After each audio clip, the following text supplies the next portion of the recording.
Raider Nation. It's time to connect.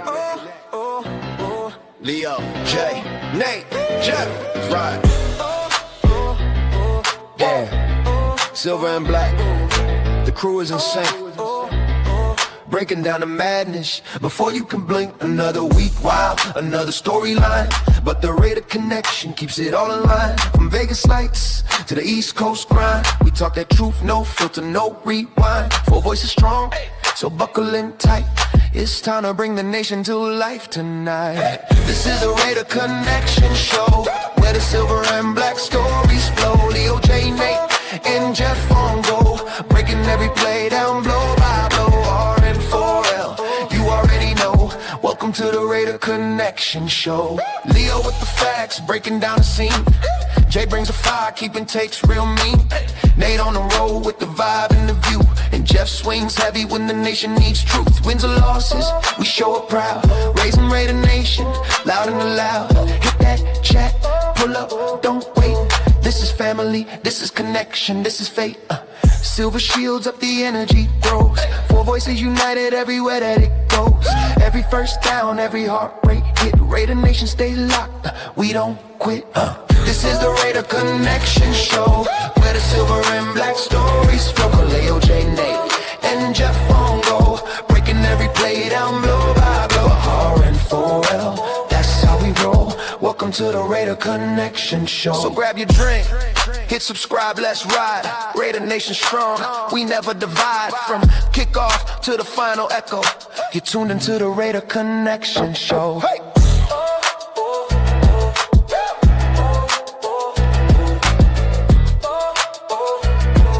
You're tuned into the Raider Connection Show.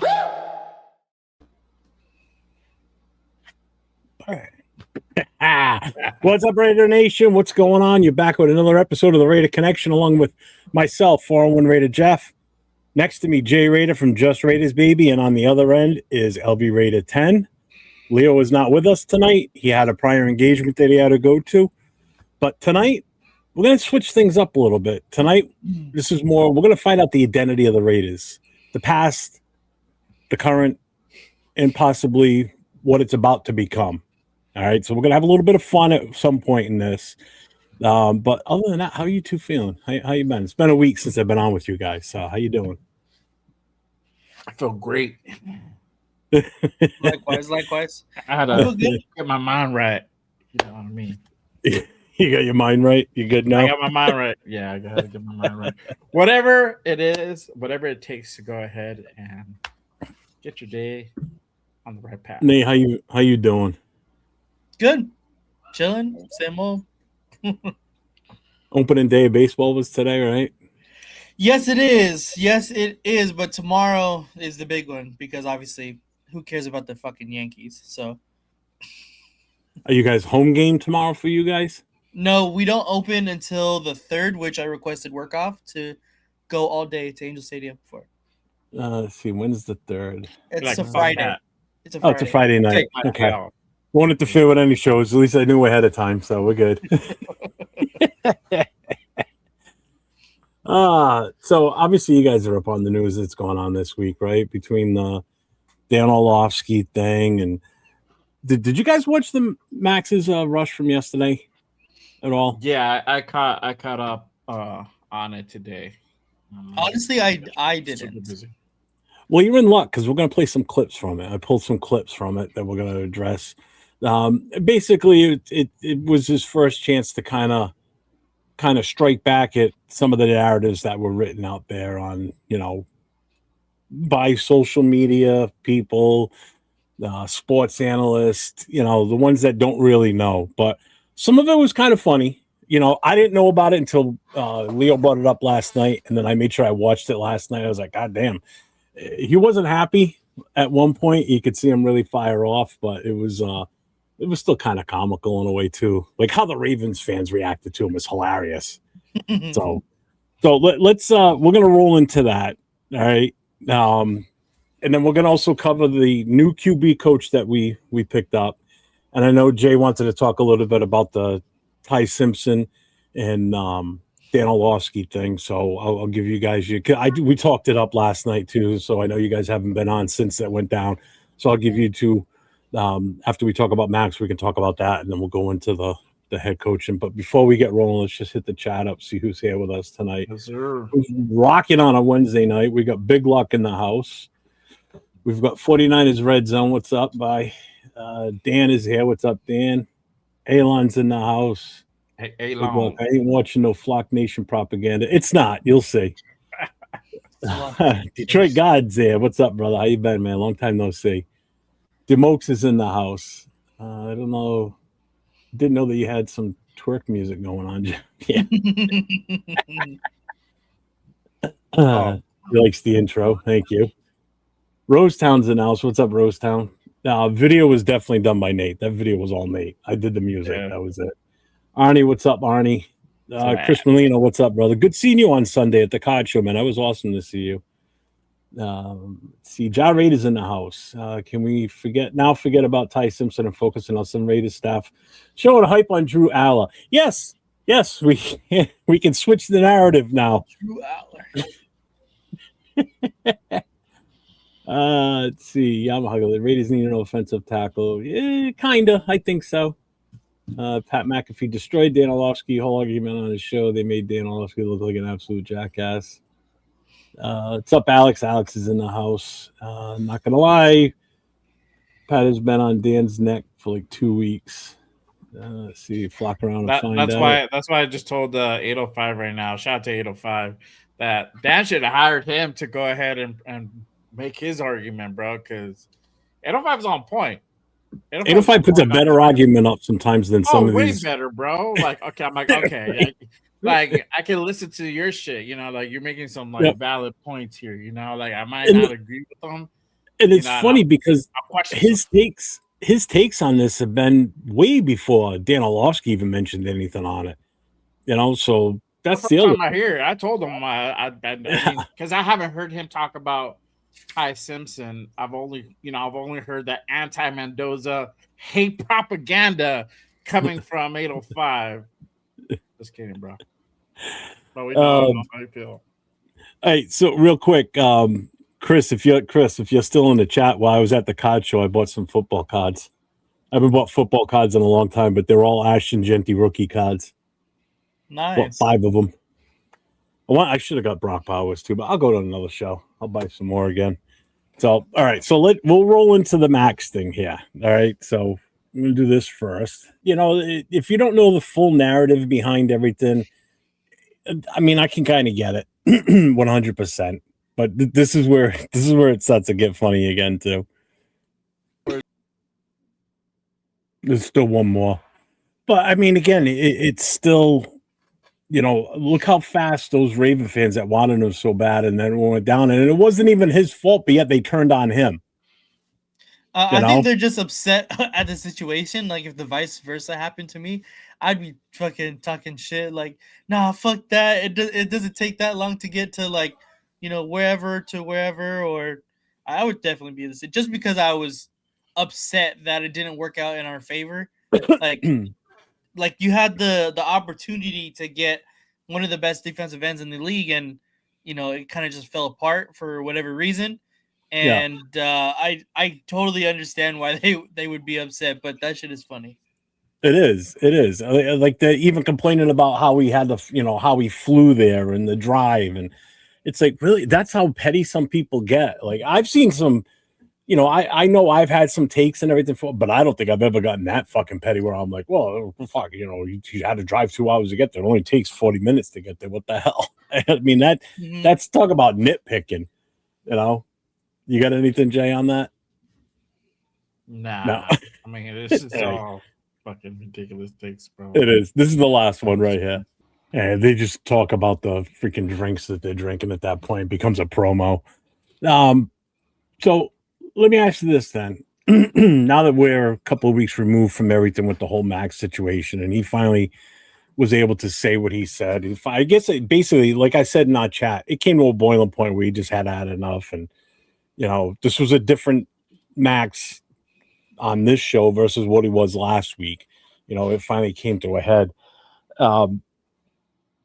Do you feel as though that some of the ridicule he's gotten is unjustified because he basically was just the man in the middle here? This wasn't, this wasn't his fault. It was two teams negotiating on a player, and one team said yes, but then backed out. I mean, do you blame him for any of this? Which is why I don't understand why fans reacted to him the way they did on both sides. All I blame on Max is that he just initiated the trade. Like he requested the trade, knowing that now. We all know that. If you guys feel like that's not true, I beg to differ. Everything makes sense. I've been, if you guys been rocking with me, I've been telling you guys for almost 2 months. Like, if it happens, it's because Max okayed it. And then once the trade happened, we found out that he requested a trade early in January with Mark, because that's the guy that, it starts there, right?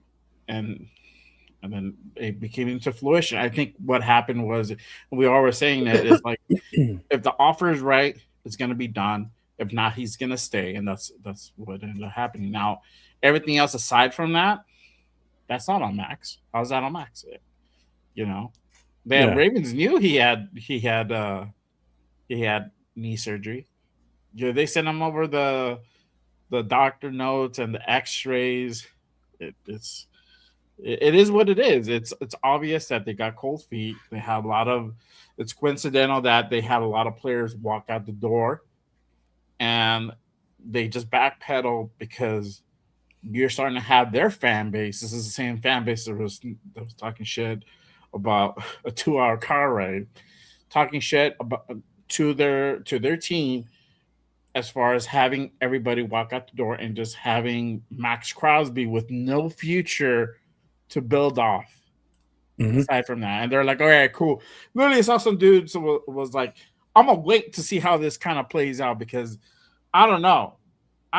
It's just, I don't know about this deal. So I think it happens. It gets to the front office, like it or not.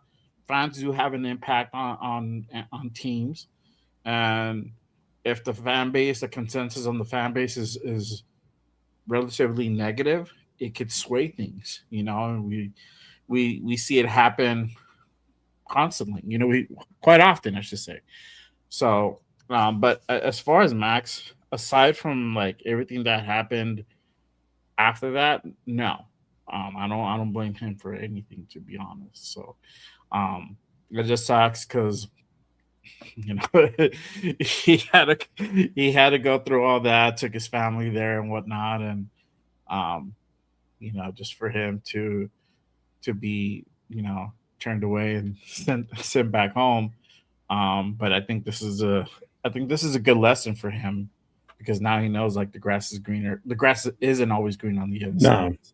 Yeah, he has a pretty good here, like it or not. It's just the fact that he has that preferential treatment, and you can disagree with that. That's fine. But I'm just saying the fact that Maxx Crosby has influence here. He has certain advantages of being here. One, only he's a leader on the defense, a leader of the team, being here for so long. One of the original Oakland Raiders. Only what, 2, 3 left, right? 3 right now. It's cold. It's 3, right? Okay, yeah. So see, that does carry weight, but it's just Max being Max and what he's able to do. It's a big thing, but yeah. Nate, is your channel back up? Yeah. His channel is good. I think something with it's you know what it is. It doesn't happen on the vertical. It only happens on the landscape one. Yeah, it's an algorithm or something. That's, you'll count me. That's my bad. I should have done a shorter video, which is weird though, because it's not like there's no. I downloaded the clips directly off of there and cut it myself. So whatever. But, sorry, Nate. it's all good. So what's your feeling on that, Nate? Yeah, I can't I can't blame Maxx Crosby for anything that happened. like you said, it was the negotiations between two teams, and then obviously what happened with the Ravens. Like, they knew everything that was going to happen with Maxx Crosby and his knee, and if they thought that, you know, they were given misinformation, or they're given cold feet, or they, whatever they thought, for whatever reason that they want to, you know, tell themselves at night when they fall asleep, whatever, they ended up backing out. And we all kind of know, as far as on the outside looking in, what it looks like and what it seems like. Time will only tell what exactly is going to be the truth, as far as what, you know, we can decipher from what we've seen, whether or not that means Maxx Crosby's knee is, you know, in a worse spot than we all anticipate, or whether, you know, the Ravens are just bullshitting. Obviously, time will only tell. But from what I know, from what, you know, I've only pieced together from the stories I've heard and articles I've read, is it seems like the Ravens got cold feet, and you cannot blame Max or the Raiders, frankly, for that decision. They had a deal that was done in good faith, that that it was going to get done, and, you know, they went through the process, and that's exactly why the trades can't be finalized until the league year is open. So, What's up, Daniel? I mean, it is what it is now. I'm glad and happy to have Maxx Crosby back with a different mindset, and I think that he's going to have a very good year, a very good season, especially with how we kind of developed the rest of the defense in his short absence. So I'm excited to see. I've been saying it this whole time, this whole, you know, Maxx Crosby saga, that either way for the Raiders, it's a win-win in my opinion. Whether we got the future first-round picks or we got Maxx Crosby back, which ended up happening, to me it was a win-win in either situation. So I'm not upset. And I agree with you both. I mean, I'm not upset at him at, you know, what the final outcome was. I missed the 14th pick. I'm not going to lie there. I still missed that.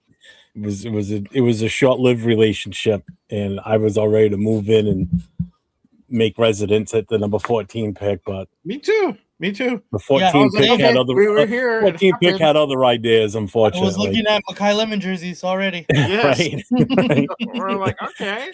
But here's my take on the whole thing, how this went down. Baltimore fucked up, plain and simple. A team does not make a trade for, you know, trading away multiple first round picks, knowing that the player's got a medical issue. So basically, they knew that his knee was probably fine. Something changed, and I think it was the fact that there was no interest from anybody else on Hendrickson. He was going to come a lot cheaper, less of a risk, and they just figured, you know, at the last minute, hey, you know what? We're just going to say he didn't pass it, and we're just going to nix the trade. I mean, the fact that the GM didn't even show up, you know, didn't even like introduce himself, never, you know, he didn't see him until it was time for him to be tossed out of the building, basically, you know. But hey, you know what? I mean, he did want to leave, like you said. I mean, his intention was to ultimately leave, you know, be traded from the team. They agreed a couple months ago, but they've been kept quiet that he was, you know, he was interested, and they had talked to Mark Davis, and they were going to make it happen, which they definitely did. Yeah, so, you know, I mean, it's definitely the Ravens. They're the ones to believe. I believe Max 100%, you know, and again, just the way the Ravens fans reacted to him. He wasn't really even a member of the team, and they're giving him shit. You know, he did nothing wrong.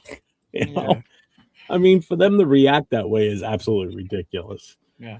And I just want to add to what you said. I mean, with Trey, there was teams that were interested. The caveat, or the thing that put off a lot of teams, is that the asking price. Mm-hmm. He was asking about $30 million, which is fucking crazy, right?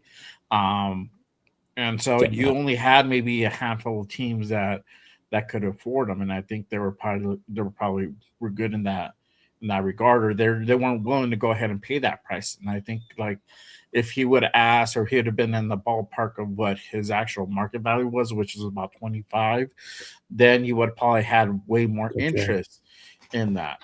But I think what DaCosta saw was like, hey, this guy right here, he's on the same path or better or slightly better than Max. He's around the same price, maybe about a couple $1 million cheaper, and we don't have to give up our 2 first-round picks for him. Let's try to go ahead and get him. And this is a crazy part, and this is the goal, because all this shit was pre-planned. They had the fucking nerve to bring Trey in the building and seal that deal and use Max as the leverage. Like, hey, we want to go ahead and try to bring in Max and pair you up with Max on the other side. And I'm pretty sure he hyped them up, right? And like, all right, cool. Let's talk about the money. They got somewhere near the area of what he was asking. Not exactly that, but definitely Max was probably using that situation for that leverage part too. And that's something that people forget as well. And then the whole time DeCosta knowing like, hey, we're not going to go through with this. We're going to figure out some way out of it. And they already kind of had the notion, all right, well, let's try to see if we can use the medicals to get out of it. We're still in the period. And they did that. And they were able to go ahead and get the first round picks back. They sent Max packing, they put his ass on a plane. They sent him back to Vegas, and they were able to go ahead and get Trey Henderson, keep the first 2 round picks, and probably save about $2 million in the process, which was crazy. On a business standpoint, that's the luckiest, sweetest deal you can go ahead and make. On a personal level, but like on the other side of it, like even still business wise, that's shady as fuck. That's some bullshit. But if you're a Ravens fan and you're in that building and your mentor, you're like, all right, man, you do what you got to do.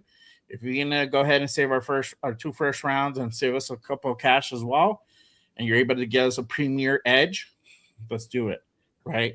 It makes sense. So just wanted to throw that in there. Just one more thing I would add to all this, and then we can move on to the next topic here. What's going to solve all this is Max comes out and just actually, comes out and just kills it this year. Everybody will forget everything that happened. They'll forget he asked to be traded. They'll forget that he said Flock Nation. They'll forget that he was physically traded for 4 days. They'll forget about any awkwardness with him coming back. That'll all be forgotten if he just comes out and that defense is just lights out, and that changes everything. Winning helps cure a lot of shit. Yeah. Okay. And that's what it's going to come down to. And not even physically winning the game, like outscoring your opponent, but winning at the line of scrimmage and showing the vast improvement that we're hoping with this defense. If they have that kind of a change, that people will forget any of this shit even happened. They'll forget that we even talked about this tonight or his podcast show from yesterday. It'll be over, Yeah, for sure. And I think having him go through everything he's gone through up until this point, I think it's just building up that chip on his shoulder, and I think we're probably going to see the best version of Maxx Crosby we've seen since 2020, 2021, around there. Just hope his knee holds out. That's all. Yeah, and we talked about that, and that's something that Robbie Leonard and staff have to probably work with him on, reducing the amount of snaps he plays. They might have to start down that back. That's up to them, right? If you're going to want to keep Maxx Crosby on the long term, you're going to have to eventually start doing that sooner or later. Oh, definitely. Probably sooner, right? But yeah, we'll probably see the best version of Maxx Crosby this season. Just all that fuel is just kind of lighting a fire under him even more so. And you'll see a pissed off Maxx Crosby, which is like, oh shit, watch out, bro. You mean we might see more than 10 sacks? Ooh. I mean, we know he could do it. He's done. I know Raider Will said 20. I'm like, you're crazy. No, not 20. 20 is a lot. I think 14, 15 is a lot as itself, but I think he'll be around that mark a little bit, maybe just. Hey, if he gets 14, he matches his all-time career high. So, yeah, 14 and a half, yeah. So Yeah, he could give 14 and a like half, 15, 16. If he goes to 15, that's his highest yet since he's been in the NFL. So, Damon, it's actually, I think it was 4 times the Ravens have done this type of shit. I know we've done it not too long ago, but that was just the fact that we just didn't have the money to pay the guy, so we had to renege. That's a different situation. This was kind of a shaky deal here. This was, you're fucking with people's emotions too. On top of that, And Damien, this hasn't been done at this level. No, not with a star player like this. That's the thing. They have not done it at this level. They've done it on other deals, but at a blockbuster deal, much, no, they never done that. I think the highest caliber type player was the Brock Marion one, and that was years ago. I mean, that was a long time ago. Maxx Crosby is the highest profile player that's been involved in a trade that resulted, the results were this, where they reneged and he goes back to his original team. So we're going to drop the Max thing now. So let's hope no more talk with Max upset and this and that. And maybe the next time we talk about him is, hey, he's been traded last minute. We're trading him somewhere else, or he has 14 to 15 sacks. So we'll see. I mean, the option of him being traded is still out there. I'm not going to say it's not. So, let's see. And the NFL won't be. They're not going to punish him. They're going to have proof. They got no proof. That's the problem. Unless somebody talks behind the scenes, that's the only way. All right. So we're going to move on to the next segment, and I'm going to give you two guys a chance here because I know you guys want to talk about this. The Ty Simpson Dano talk. I don't have any clips. I didn't really have time to pull anything up. Everybody knows. As I say, everybody pretty much knows the narrative. He basically just put it out there that he thinks Ty Simpson is a better quarterback than Mendoza. Is the short of it, really. So, let me pull this up for you. All right, cool. So, I got a clip, and this is from yesterday or day before yesterday. Oh, you're playing the Pat McAfee one? Yeah, that's the one I got. That's the only thing I saved. I don't have the original one that he did the first take when he first made the tape. Unless you have it. I don't have that.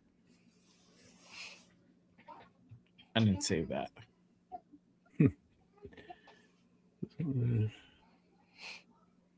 But Big luck. I'm afraid I gotta kind of agree with Big luck. It's a possibility. He hasn't finished the last 2 seasons, so I hope he does. Yeah. Let me play this really quick. Good. All right, here we go. We boots on the ground saw Fernando through the biggest games, and it's just like everything about him just screams. What biggest games, Pat? Huh? What biggest games? The college football playoffs.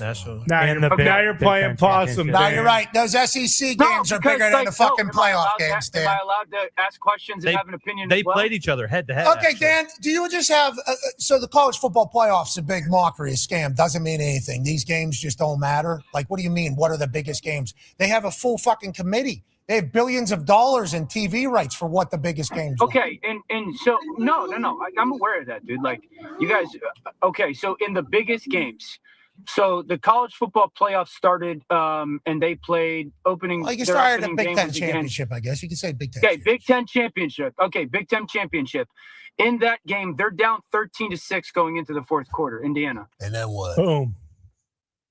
So do they win that game? And then what, brother? Yes. But we're talking about all the moments. You're talking about traits. It's like, okay, how about 2nd and 17? 6 points through the first 3 quarters. People. Ohio State's defense is a historic defense. Like, what are we even talking about? People crucified Arch Manning for doing that on the road. Crucified Arch Manning. Arch Manning's not a part of this conversation. Well, if you go by that too, like Indiana beat Alabama, 38-0. I mean, it's Yeah, so we're just picking and choosing. No. You yeah. And this is why people say you're getting paid to do this. You know what I mean, Dan? No, because I'm giving you factual information, not opinion. They had 6 points through the first 3 quarters in the Big Ten title game. Against Ohio State, look up who their defense is. Look up what that defense is. That's like one of the greatest defenses in the history of football. And then what did he do? Defense. Then what did he do, Dan? The biggest moment. And what'd he do, Dan? The biggest court. Charlie Becker. He threw I think he threw the post to start the second half, which is a great throw and a great recognition. And a huge And moment then- after getting beat. So mental toughness is there. And then obviously being able to take a shot. He cracked his rib on the first play. I mean, there's just like, because then you're going to hold injuries on the other side. It's like, well, how about first play? A Big Ten championship guy gets this and then takes 2 plays off. Wow, I just got cracked. No pause, he said on our show. And then he jogs back out there. It's like, is that not a trait? I don't know. You tell me. Of course it's a trait. No one's questioning if he's a tough guy or a good player. God damn. Was that it? Think so. Hold on. Yeah, that was it. All right. First of all, Pat McAfee is That's nothing. most of it. He's basically like a shock jock. And I'm not sticking up for Dan, but not for nothing. The guy couldn't even get a word in edgewise. Every time he's tried saying anything, he shut him right down. So what kind of a guest or host are you having a guest in that can't even get his point across? I mean, he's not even right, Nate. I mean, I can't even say anything. I mean, I totally agree. I'll let you two go at it. It's hard from that clip specifically, considering that I think what gets lost in that one is that they're not really talking about the Pat McAfee guys aren't really talking about the quarterback. Like, they're talking about moments in a game, and I understand that's important. It is important, but we're talking about traits and things that will equal NFL production. They're talking about, okay, big games and stuff like that, and those are important, of course. They go on your resume, and that's exactly. But the position of quarterback or the evaluation as a talent is, I think, it gets a little bit lost there. And obviously, I'm not the biggest like Fernando Mendoza guy. I don't think Ty Simpson is better than Fernando Mendoza. I will say that outright. I do think Mendoza is for sure the number one quarterback in this draft, but I think not the number one overall pick. Remember that, right? I think that having seen a little bit of Dan Orlovsky, I think, which was his original take. I think I've seen a little. I have the original take. Actually, I found it. Oh, you found it? Yeah. If you want to play that Can I one, pull it up? yeah. Yeah. Now let's play that real quick. This is original take. I started a little bit. This is really when Dan kicks off his take on Ty Simpson. What are you seeing? I think Ty Simpson is QB1. I think Ty Simpson is the best quarterback in this class. I think when you look at the body of work and what was asked of these two quarterbacks, you have to start with the question, who needed to do more to carry their football team to play well? Ty Simpson, and it's not close between those two quarterbacks. Who took more games over throughout the course of the season? Ty Simpson. It's not even close. And if we're asking, like, okay, we're trying to see what you are as a player in college and what you're going to be asked to do in the NFL and what translates. I start with, what do you do in moments of panic with the football? Because that's really what separates good to great. I would tell you that Ty Simpson is more consistent in that regard. There's not a ton of moments of panic out of Fernando Mendoza. And then there's moments when he immediately drops his eyes and becomes a runner. Ty Simpson more consistent in that. What guy was asked to do more NFL throws? When I say NFL throws, I'm talking 15, 20, 25-yard in routes, crossing routes, deep corner or sail routes. Yeah. Ty Simpson, and it's not even close in that regard. Downfield throws, the posts and the goes, I think they're close. Mendoza throws a lot of go routes, and he's good at it, but I think they're close. RPO, get it out. That's predominantly what Mendoza's offense was. Right. And then I think throwing on the move, they're both relatively equal. So when it comes to moments of panic and big throws, real NFL throws, I think it's clearly Ty Simpson. So it is, I mean, to be clear, this will get a lot of attention that you feel this way because you are, at this point, I think one of the people whose opinions on this stuff matter the most. And everyone has their opinion, and this is certainly going to be an unconventional one, but you're comfortable saying if you had the choice between the two of them, you would take Ty right now. I would much rather have Ty, and I like Fernando Mendoza. This is not to slight Mendoza. Yeah. I would rather have Ty Simpson at the 15 to 20 range than Fernando Mendoza at 1. Okay, that was it. You want to continue on? Yeah. So, hearing that, I don't think. Go ahead, Jeff. I just want to hit the chat because there's a lot in the chat that's been getting said here. Yeah. You want to put? I don't know. Have you been reading it? A little bit. Yeah. So, where is it? We'll bring this one up first. It's funny. Dan is the same age as Simpson. Also, Dan said Gabriel will be a star QB. Why? Because Gabriel has the same age as Dan. And I know you do have the same agent. That's not. Yeah, I don't think that's the narrative, and I think people are just saying that narrative.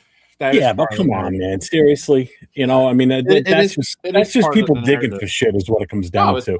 It's a real thing, bro. Even this here too about Dylan Gabriel being a star QB and will make the Browns. First of all, he got hurt. He was going to be the starter, and he got hurt. So that's why he didn't start in Cleveland. I mean, he was slated to be the starter, and then they switched gears because he got injured, and look what happened. They just sucked anyway. But there's other stuff in here. Let's see. Check that one. Next at a time. Orlovsky's a joke. It's funny because, and I know Leo and I have said this on the side, him and I talking, and it's funny that, you got a guy like 805 who says what he says, and nobody in his chat says the same thing they're saying right now about Dan. Like he's getting called out, or where's the one? There's one in here that came up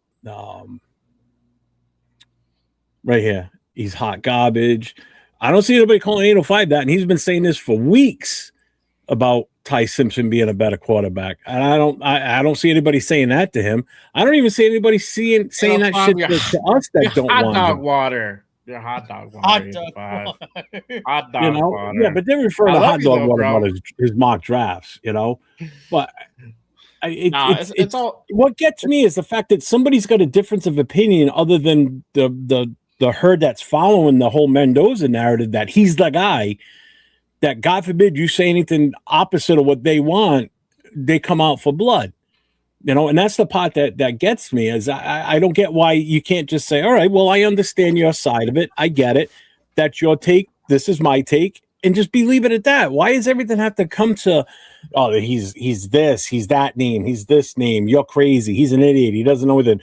Or my favorite, you don't know football. You don't know ball. Or you don't know Raider ball. Or you're not a true Raider fan. That's my worst one. But they do have a relationship. It's very, very. I don't care about that part, even if it wasn't. But it's very conspicuous that they have the same agent, and then all of a sudden now he's pushing Ty Simpson, right? I get he didn't explain like on the last take that put the last clip on when he actually did the first one. He explained that argument way better than he did when he was on McAfee the other day. Right. Yeah. For sure. 100%. That's why I told Data 5 like he should have hired he should have hired you as the guy to argue his point. Even when you're coming under fire, 805 is always on his guns. He's always very, very linear, very, very organized on his arguments. But that's what he does. But this isn't true, by the way. I totally disagree with that. Ty Simpson did not have better talent. Who had more talent on their team? He says Ty Simpson, who was going to be washed in the NFL. He didn't. He honestly didn't. I don't know if he's going to be washed. Look, this is the thing. Yeah, but You can hang on. You can't honestly sit. No, hold on. You can't. I'm just referring to this one comment. You cannot honestly sit here and tell me that Ty Simpson had better talent around him than Mendoza. I didn't even get to say my point across, though. I was gonna say before you interrupted me was that I like Ty Simpson and I think he's a good quarterback. Do I think he's better than Fernando Mendoza? I absolutely do not think that. And this is a guy that I've been watching since the season started, probably around late September, early October, somewhere around there. I missed a few games, but I was already looking at Ty Simpson.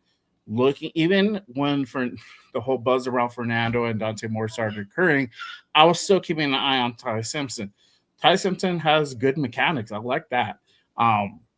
But there has been some question. This is why I don't agree with what Dan Orlovsky is saying in regards to like when it comes to pressure situation. He's good. He doesn't really buckle that much or whatever. Ty Simpson does. He's had big games and he didn't produce. He looked nervous. He struggled trying to get in rhythms. And I said this on 805 show earlier, and he agreed. I'm like, yes, he has struggled in certain games, and that's a fact. That's a fact. So you got to also take that into accountability.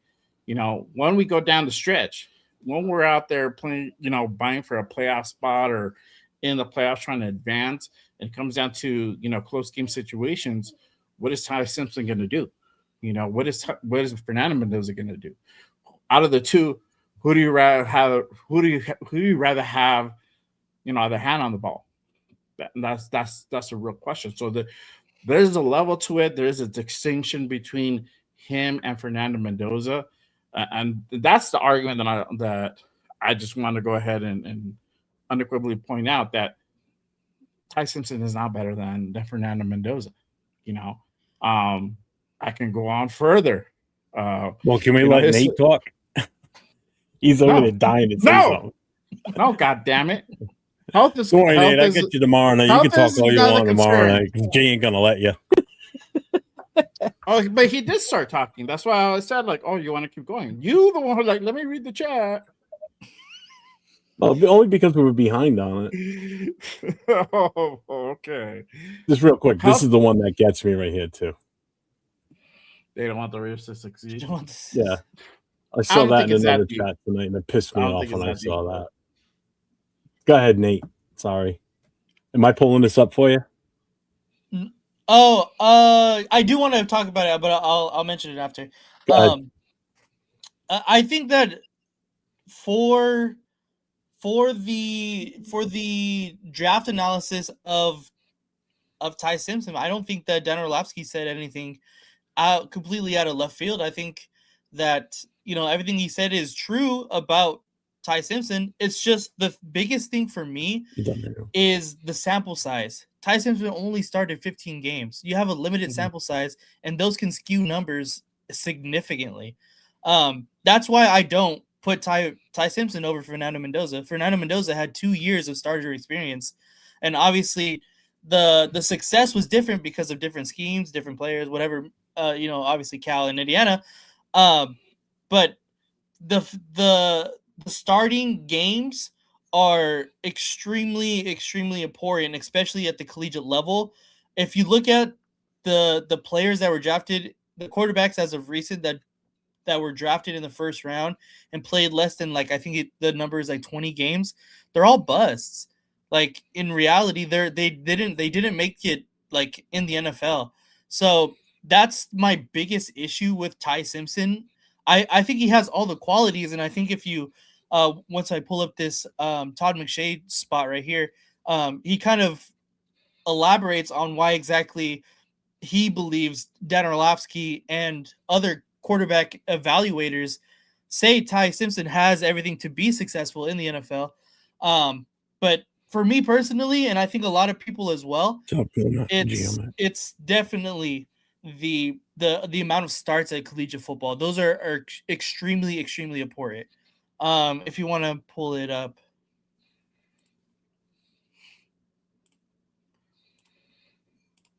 I really hope you can hear that.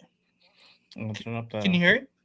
No, is the volume on? I think you have to click the little thing on the bottom, bro. I did. It's on. Make sure when you share it, it says use volume. Okay, hold on. Yeah, try it again. If not, I can try to share it, bro. I did start something here. Okay. I didn't know that was an option. Okay. Yeah, I don't understand why Dan Orlovsky appearing. I don't even know why that's even an issue because of where he was drafted. What's that got to do with anything? Bill Belichick never played in the NFL, but he was a head coach. That's why I don't think that comment even holds water, if you ask me. Right? I mean, whatever. Yeah. Okay. Here's Todd McShay. When you're a purist of the quarterback position, when you're like a purist of football, you're an aficionado of quarterback play. there's something that like just resonates with you. My gosh, he's doing everything the right way. The drops are with urgency. The pre-snap stuff, he understands controlling it. He's manipulating everyone. He's got an NFL coordinator, Ty Simpson does, in Ryan Grubb, who the motions aren't just motions. They're not just eye candy. They're indicators. And the indicators he's picking up are almost always, he's accurate with it. Then the ball's snapped. And that cover 2 shell goes to a cover 1 or a quarters, or, and he's recognizing that. And he's not, and like everything's happening fast. So I'm setting all this up because it's a tug as an evaluator, because Ty Simpson's doing NFL stuff at an NFL level, and he's doing it for 9 games, and it looks fucking awesome. Mendoza's not. It's RPOs, it's quick reads, but he's showing up in these big moments. And by the way, that Ohio State tape is the best tape I've seen of any quarterback probably in 2 years evaluating quarterbacks. And then it comes down to one guy's 6'4.5", 236 pounds when he was measured at the combine, and has 35 starts. The other guy whose tape just looks so NFL and it's seducing is 6'1", 211 pounds, 15 starts, didn't hold up. Gastritis, 190 pounds in the Rose Bowl, knocked out of the Rose Bowl. So what do I do?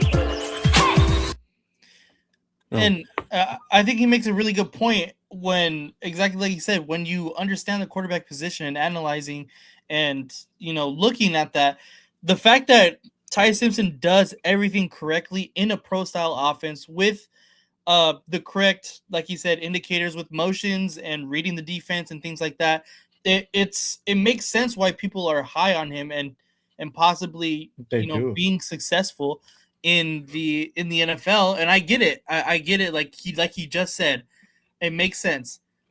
But then again, for me, the 15 starts is crazy. It's really hard to take the guy number 1 overall with 15 starts under his belt at the collegiate level. It's really hard. And then body of work. Exactly, your body of work.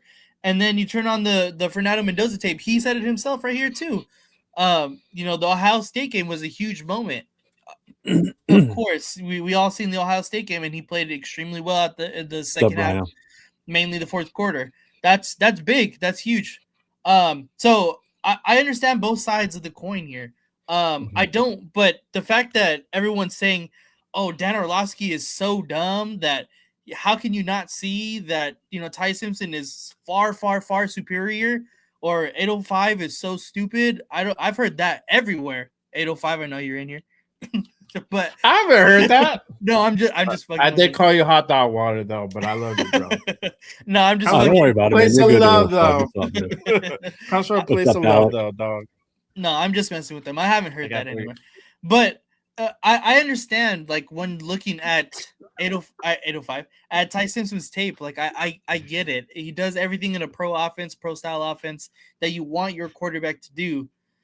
There's just, it's not enough for me. It's not enough. There's not enough sample size for me personally. So yeah. So what? Not enough sample size of who? For Ty Simpson. Oh, all right. Yeah, I got it. So I think what the heat for Dan, it's because there is a distinction between Mendoza and Ty Simpson.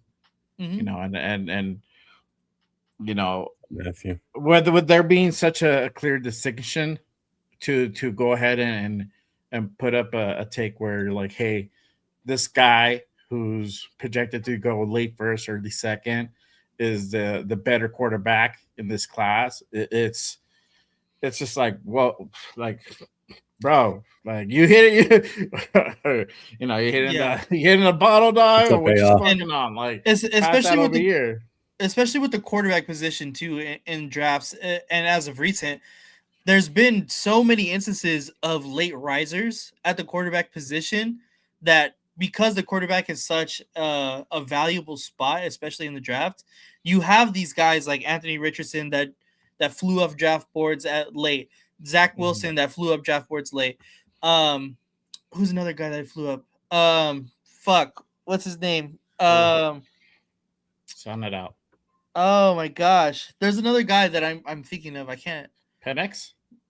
Penix did too. Yes, he did, but he went to the national championship. But there's just so many instances that quarterbacks fly up draft boards late, and there's always going to be some guy that comes out of left field and says, "Hey, you know what? Actually, I think this guy is better." Or there's always going to be differences of opinion. It's if you don't do your own evaluation of the player, if you haven't watched them, it's hard to really give a full opinion on it. That's what I think, at least. And watching both of the guys throughout the collegiate season, I can honestly say that I don't think Ty Simpson is better than Mendoza. But I obviously do have a ton of questions still about Mendoza, which I think is valid.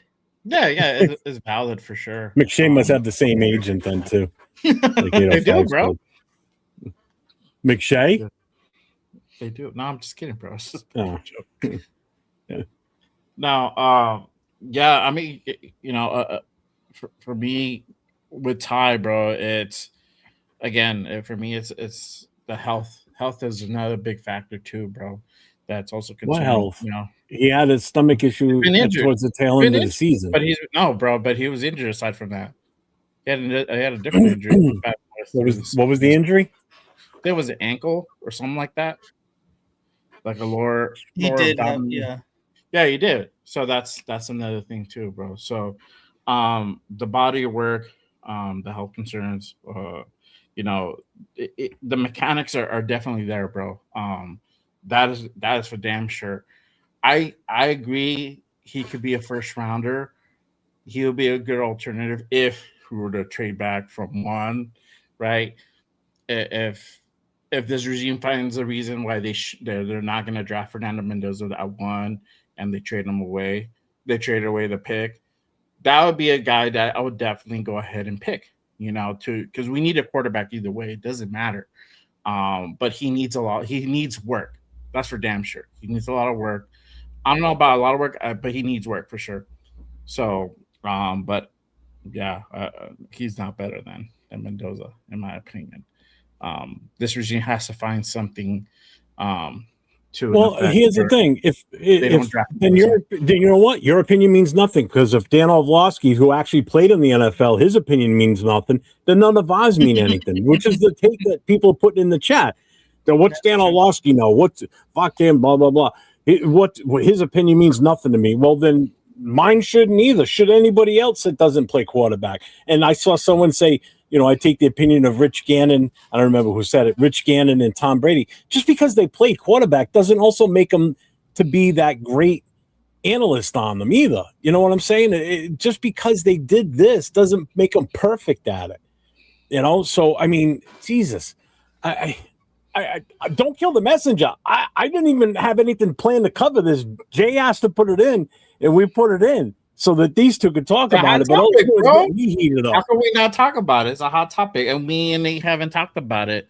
Yeah, but it's already. Yeah, I know. I get that part. Yeah, you're right. 805 literally had the 2-hour show on this, and great show. Well, the reason because we talked the shit out of it last night, and I was already done with it. Oh, okay. All right. Well, that's different, bro. That's you. But like, Alec, and I do think love will fall to you guys to the Titans. I don't see him getting past him. Just think about it. It's us, the Jets, and the Cardinals, and the Giants. Giants aren't going to take them. Oh, maybe they will. No, wait a minute. The Giants. I seen that the Giants actually do want love too, though. They'd have to move up. That's the thing. They're fifth. Yeah. Titans are 4. So if the Giants don't move up, then I see the Titans getting them. I can't see them getting past Tennessee. Where was Giants? You want to go to 1? Yeah. I'll tell you what. We'll give you number 1. You give us Jackson Dart. Oh, that's it, straight up. I know, that's all it takes. You can't argue that he's not better than he's not better than Mendoza. Sorry. Of all time. That's it. That's all I want. Why? That's it. First round pick either. The question is, who do you trust more, give it to you. and the naysayers, or Kubiak, Spytek, and Brady? I'm not. My whole take is not that I don't want Mendoza. It's just I just. Again, it gets turned on me all the time when we start talking about What are you this. stressing about, Jeff? Nothing, because it's like the chat comes after me half the time. It's all your fault, look, Jay. I'm blaming you. Why is it my fault? No, You wanted to talk about this. No, because it's different. I can see the Sometimes cards you coming. ostracize some of the chat, but like where 805's point, I do not agree with that at all. What's up, Joseph? But I see the points that he's trying to go ahead and make. It's just that I think there's a lot more questions on Ty Simpson than there is on Fernando Mendoza. Is there questions on Fernando? Yes, absolutely. This is the thing. There's no perfect quarterback. There's no perfect quarterback. And I don't think there ever will be a perfect quarterback. We'll never get to a point where you're like, fuck, this guy is like the clear number one. This guy's going to be like, we already missed Super Bowl MVP. Already got drafted. Yeah. Like, wait a minute. Can you repeat what you just said, Jay? There will never be a quarterback like that. But we have to go ahead. Like the perfect quarterback. There'll never be a perfect quarterback. For what? What do you mean for what? You just said something that spiked me. You said that there'll never be a perfect quarterback, that we have to take it number one, blah, blah, blah. No, I never said that. That's you. You're saying that. Didn't he just say that? Never be, no. Honestly, he didn't say that. He did say that, take it number one. No, he just said it in general. I said in general, there'll never be a perfect quarterback, bro. So we got to stop on that. We got to find that perfect quarterback to go ahead and make sure we get it at one, or get at the highest, top 10 draft pick, or number 5 or number 5, top 5. Or whatever. Can we at least all agree on this, including the chat, that Mendoza is not the consensus number one overall talent in this draft? Yes, I agree with that. I agree with that. I got 100%. That's why I guarantee people will still say in the chat, no.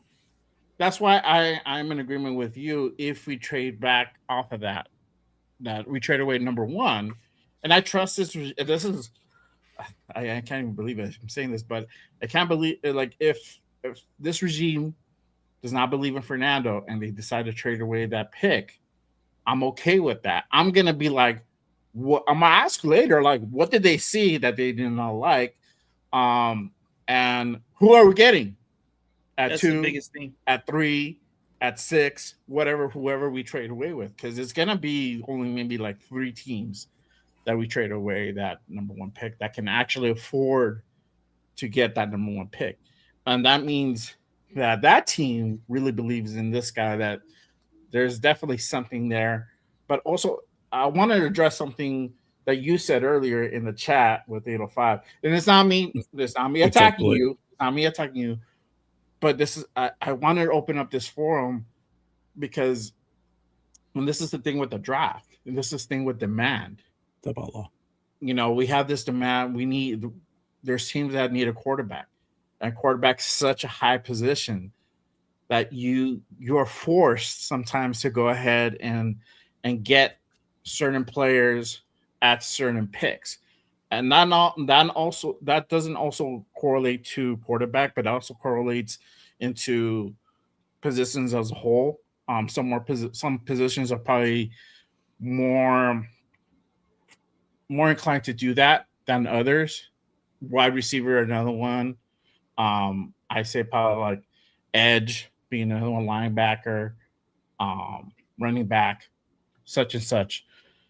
But usually, if there's a premier or talent that really sticks out, and there's a team that has a need, there's teams that will do whatever it takes to go ahead and obtain that player. And that's the thing. I know you said earlier, like, he's definitely not a number one. Why do we have to get him at 1? And that's for that specific reason. If teams will go ahead and draft at whatever that player's draft value is worth, teams will never get their needs met. You'll get like a tackle when you really needed a linebacker, that type of scenario, because these guys are ranked a certain way or at a certain draft pick. And so teams will never do that. And this is why there's deals that are made in the draft. That's why you can go up and down the draft board. If there's a need, there's a team that will go ahead and swoop up or do whatever it takes to go ahead and get that quarterback. So, are we good now? No. And let me just get through this chat here. See, Rebels says Ty Simpson is a better NFL prospect in my opinion. The problem is he should have stayed in school one more year like Mendoza did. I agree. When he went to Indiana. He turned down money to go to Miami for the NFL. I agree. Simpson is not ready to start. He is a project if you throw him in the right game. Dan never won a Super Bowl, so I hope he's not Dan. Yeah, true. Dan Marino got there once as a rookie, never saw it again. See. So I'm not checking last time. I will say this: that championship game had Miami not sat that corner for whatever I forget what the reason was, the punishment reason. I think it would have been a totally different game because the second half was totally different. That's for damn sure. Once he got out there, that changed that whole defense. They got better. And it was just a luck thing that they scored that touchdown at the end, I think. Because they had a whole half without him out there. That made a big difference. Not saying they still would have lost. They would have not saying they would have lost, but I think it would have been a lot tougher the whole game instead of just the second half. Drew Aller. All right, I want to move on from this. History is not in our favor with 15 start. It's not in our favor. You also can't draft a 6'8", 6'1", 206'8". God, he needs to put on more weight to absorb hits in the NFL level. Well, if our offensive line is as good as everybody thinks we're going to be, shouldn't be getting hits. Let's see. Purdy was Mr. Irrelevant. Nobody saw Purdy as a franchise. Nobody saw Tom Brady as one either. So remember that. Greatest quarterback in NFL history was drafted in the 6th round, folks. Remember that. So it's not about grabbing him at number 1. It's like what fits best for you. It could happen this year. It could happen again this year. Somebody could take somebody like, say, Drew Aller late in the draft, and he turns into be a superstar. You know, and then we'll sit here and we'll watch our guy do, like, say Oz is a flop, and we'll be like, God damn it. You know? We're going to play a game that's going to have a lot to do with that in a minute. Bro. So let's do this. Let's Caleb move Williams on. Was. What? When is the last time you thought quarterback was the number 1 talent in the draft? I'm moving all the way back. I'm skipping all the way down. So's your mom, Larry. I got it. Yeah. All right. So we're going to move on to this part. Raiders QB future. Can Sullivan develop this guy? So basically, we didn't think we were going to have a QB quarterback, QB coach. Well, we got one now. It's Mike Sullivan. He came over. This is his first year with us. Well, first stint with us, I should say. He's been with multiple teams through the years. Where the hell was it? So he's worked with Eli. He's worked with Jameson Winston. He's worked with Daniel Jones. He's got over 20 years experience working with quarterbacks. He's not flashy. He's a technician. Again, he's not here to call plays. He's here to fix things and fix the quarterback position. So he'll obviously help whoever we draft, whatever the player is that we bring in here. Maybe he makes AFC 12 better as a better backup too on top of that. So you have less of a worry if the starter does go down. You feel more confident with that. What's your feeling on him coming in here as our quarterbacks coach? Because initially we weren't going to have one, it seemed like. Go ahead, Nate. Honestly, I don't know a ton about the guy except for what exactly you just said right now. So I'm just I think it's interesting the fact that we originally said in the beginning that we weren't going to bring in a quarterback coach, and then all of a sudden, just randomly, we're gonna pick one up. To me, it kind of feels like, is Kubiak going to get enough hands-on time with whoever ends up being our starting quarterback. It's up severe. Obviously, you know, if it ends up being Mendoza, or inevitably when it's Mendoza, is he going to have enough time to develop him in the way that he wants? And I think that's why we hired a quarterback coach now, is because in the process, or if that doesn't come, like if he doesn't get enough time to completely mold Mendoza like how he wants, then that's why you bring in a quarterback coach that you trust and you know understands your system and everything like that, so that you can focus on being a head coach. Because if we've learned from anything from Antonio Pierce's time here as the Raiders head coach, it's tough being the head coach. It's not easy to do. So I think the more help, the better, especially for a first-time NFL head coach. Mm-hmm. I mean, I can't be mad at bringing in a quarterback coach. Obviously, that's how NFL teams work. So I like the fact that we brought in a quarterback coach at all. So that's kind of it right now. Like I said, I don't really know a lot about the guy. So, well, I've got a little better breakdown here for you. So this is his coaching stops and the quarterbacks he's worked with. All right. And then, Jay, I'll let you chime in here real quick. Jacksonville from 2002 to 2003, he had Brunell and he had Leftwich. Mm-hmm. Giants from 04 to 13, he had Eli and David Carr. And it was actually part of that Super Bowl winning season, too. Buccaneers from 14 to 15, he had Jameson Winston, Mike Glennon, and Josh McCown. That was during the time that Winston threw for 4,000 yards, too, as a rookie. New York Giants back again, 16 to 17 with Eli Manning and Geno Smith.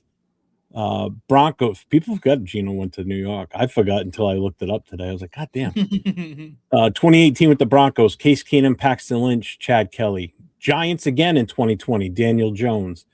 And then he took some time. I don't know where he went in between, if it was the college ranks, but then now he's with us now. So basically he's he's got experience working with both veterans and rookies.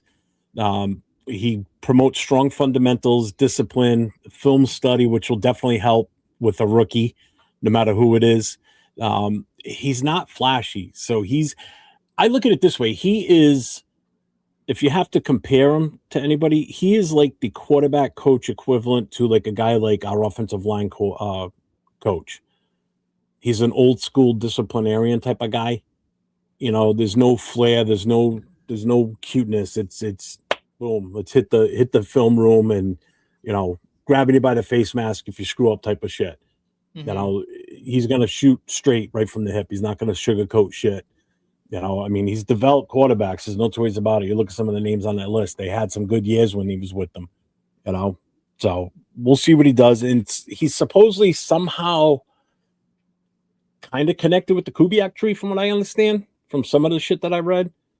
Yes, he is. He's connected to his dad. You know, so, I mean, that's another bonus. You know, he's another branch off of that, basically. So, Jay, what's your take on as far as him coming in now as the new QB coach? Do you trust him to develop the rookie, basically? Well, I do, and I am surprised that they went ahead and hired somebody. And this kind of, I like this guy. This guy. He's the guy who was talking shit a minute ago. I like him. Oh, now all of a sudden he's your best friend. He's my best friend.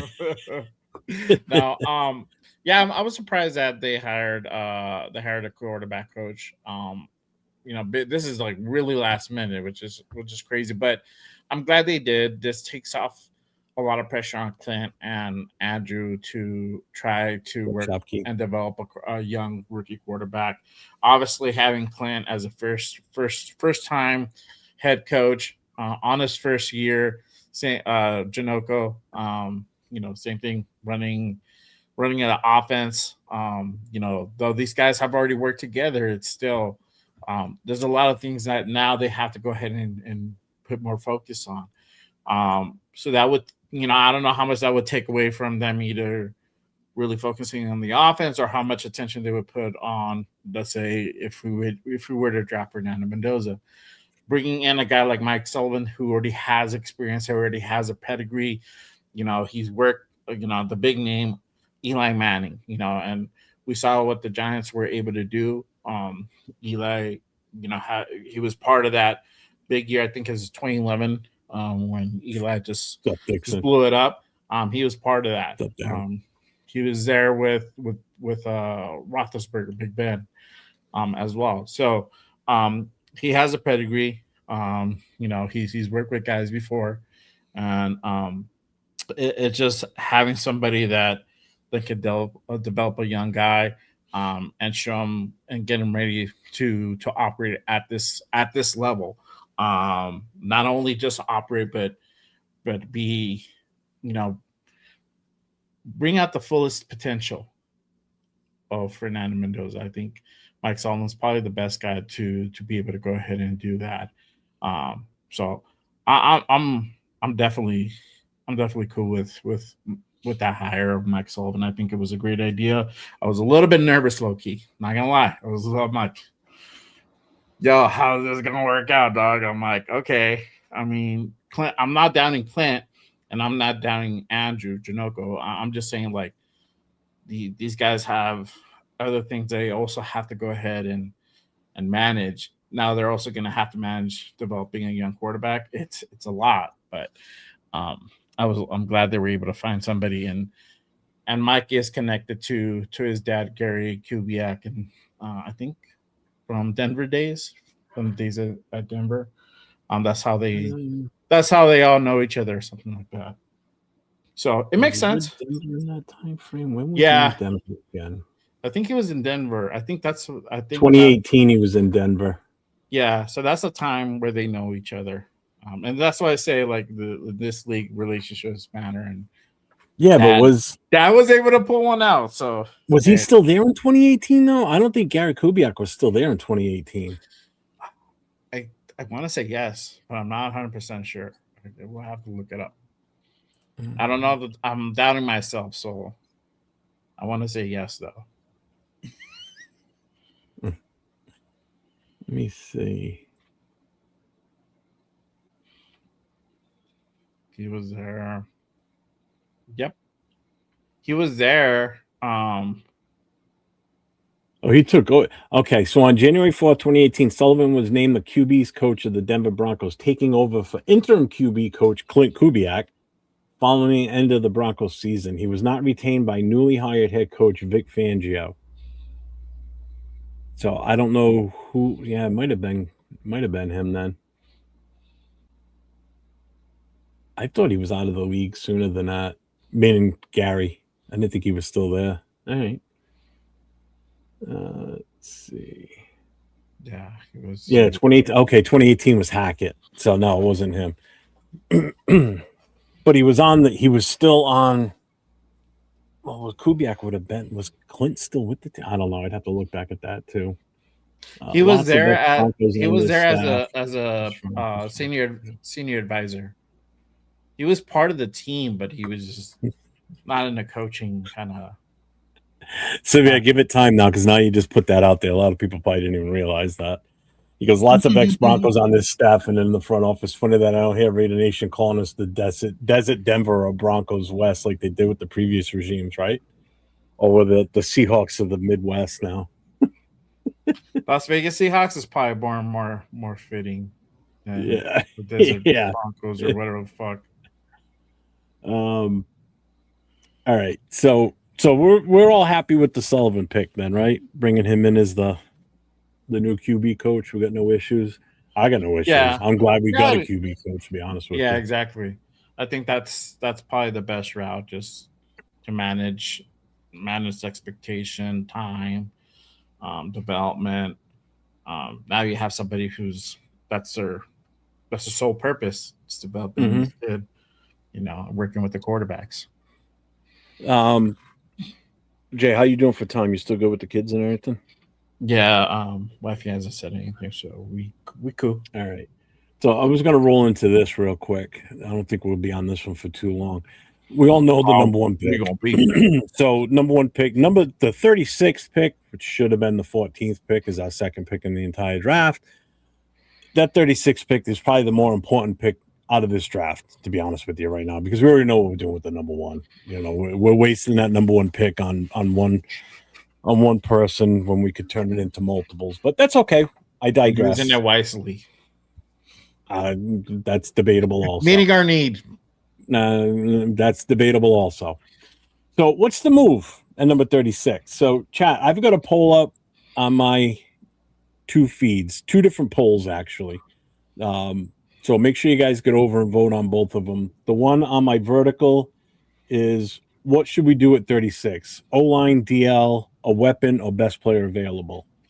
On the other one, I have, what's the Raiders? Well, that's a different question. But Raiders, what's the biggest Raiders what if? Tuck Rule, Carr 2016, Jamarcus Russell, or the Mac trade? But that's part of the game we're going to play later. So what do we do with that 36 pick? Jay, I'll let you go first on this one. You know, for me, I would probably go defensive line, to be honest with you. His arm's pretty hot too, coach. but you derailed with that. Sorry. No, but we're meeting with Caden McDonald as well, which he he could be a late first rounder or he can be early second. That's debatable. It just depends how he falls. I feel if he falls he's there at 36, snatch that puppy up. Let's go ahead and bring him home.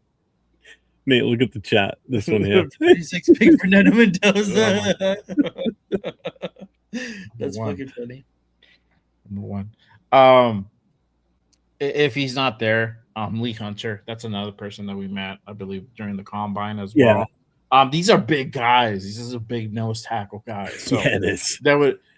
There's a big difference though in between McDonald and Hunter. So wasted. Thanks for checking in, brother. Appreciate you. Salute, brother. Thank you for pulling up. There's a big difference between those two. I would, if McDonald's there, get McDonald. If Lee's there and McDonald isn't, he got picked up early, then get him. If none of those two guys are there for whatever reason, maybe linebacker. That's my personal take. Or wide receiver. Denzel Boston, another guy to go ahead and kind of keep a lookout on. If we happen to trade back into the second, early, like mid-second, he might still be there. And that's a dude that I definitely would go ahead and take a flyer on. He had, not only does he have the measurables, but route trees there. I got to see more tape on this guy, but for all intents and purposes, he sounds pretty good. That's if you want to address wide receiver position, and I would do it in the second round. I wouldn't really go too much of the third unless you're gonna draft like a guy like Zach Branch. Then now I'm like, okay, cool. Jay, that's on your channel. Oh, hey, appreciate you, my guy. Salute to my guy Wasted. Now one of my members at Just Raiders. Appreciate you, brother. Thank you for the $5 super. Thank you, brother. We appreciate that. Yep. Other than that, I don't really feel. I really don't feel like any other position would be worth it at 36.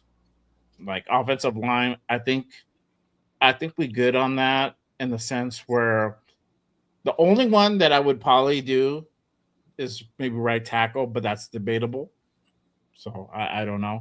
I think we're good with offensive line in the first two rounds. I think we can hold off a little bit. Nate, what do you think we do? What's your take on 36? Yeah, I mean, I've been saying two guys for the most part at 36. And I think you can't go wrong with either of them. And it's Lee Hunter and Jacoby Lane. Those are the two guys that I think will fall to 36 and are obtainable. And that would give us somewhere in between of meeting a need and best player available. I think both of those guys can fit and play immediately, especially with, the need that we have and they're obviously not bad players as well. So those two guys to me are definitely at the height of my specific players at 36. Otherwise, we talked about it a little bit last week. I think I would probably prefer to go nose tackle first, even if Jacoby Lane is on the board, which I know hurts me to say. I like Jacoby too. I know I really like Jacoby, but I think I would prefer to go nose tackle first, considering that there's less at that position in this draft, and then go wide receiver in the third, considering that a lot of people have Zach Branch, falling to the third. And if that happens, I think that would be, a perfect fit. Or we would make out at least in the first three rounds of the draft. So I think either way, I like those two guys specifically, but I would think probably leaning towards nose tackle in the second round. My feeling, I don't disagree with anything that you guys have said, but my ultimate, if it was me as a GM, I'm taking either the best nose tackle available at that time. If it's Hunter, it's Hunter. If it's McDonald, it's McDonald. If neither one of them are there for whatever reason, I'll tell you two guys I've seen a lot lately that I'm kind of somewhat hyped on is Corleone and Big Citrus. And and then we could wait a couple more rounds to get one of those two more than likely. And then at that point, at number 2, you could address that wide receiver or safety or corner, or if I know everybody was clamoring for Jacob Rodriguez, but I've seen that's fallen off lately. I haven't seen a lot of people calling for him, but I think that was because of us bringing in the 2 linebackers that we brought in with Quay Walker and Nakobe Dean. Bringing those 2 guys in kind of pushed everybody off that narrative of Rodriguez. Whereas if we get that zero tech guy first up front, that's kind of like the last piece of that puzzle for that front 7, for that front line, basically. And then all we all have to worry about is what we can get later on in the draft at a corner or a safety. But regardless, what we have on the roster will make their life already easier in that secondary based on what we're going to have up front. Because we're going to get penetration. We're going to be able to stop the run. We're going to have Max hopefully getting in there. You're going to have Kwity Paye getting in there. These linebackers are going to be extremely athletic and active. This defense has done a complete 180 from the time Max was traded to Baltimore to the time he came back. Those 4 days, this defense fucking converted, so I'm all for the tackle. I'm definitely up for that. What are you laughing at? 805, bro. 805's comment. That one there? Yeah. Man, if he drops the if he fucking falls, dog, I'm taking him immediately, bro. All right, let's go. Get that most of the chat's been saying defensive nose tackle, defensive tackle. I've seen wide receiver named a couple of times, a safety, a couple of I've seen offensive linemen. There's one right here that just came up. I just saw that one. I don't think we need to go with we can hold off on the offensive line, I think, for a couple more rounds. I don't think we need to go for one unless one of the top ones still falls to us at number 2, and it's a left tackle preferably. Because that's the only spot I would really like to see us shore up would be a definite bona fide guy to take over for Colton Miller, sooner than later.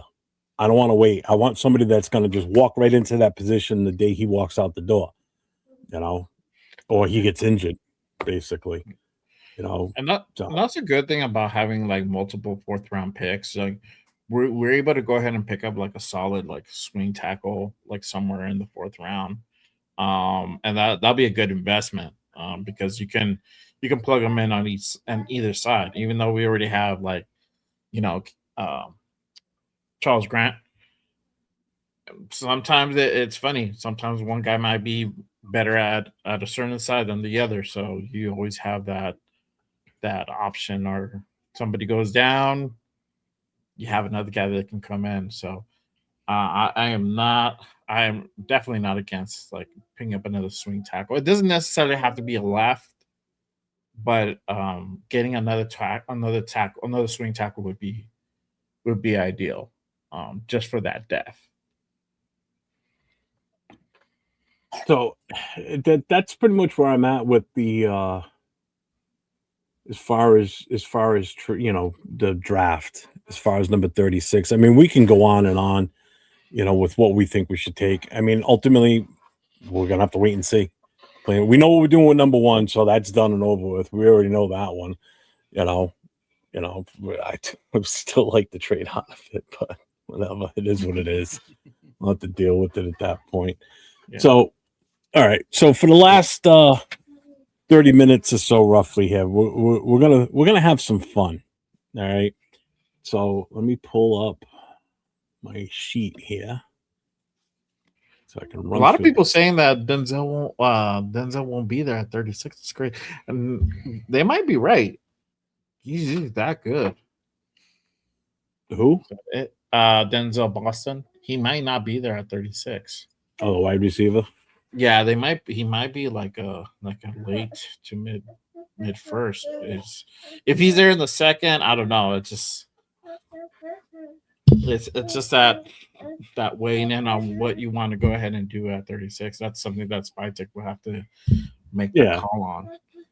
What's up, my 2 cents? What's going on, man? Let's see. Wide receiver from Texas Tech. Let's see. That's what 805 said he would do with his 14th if we still had it.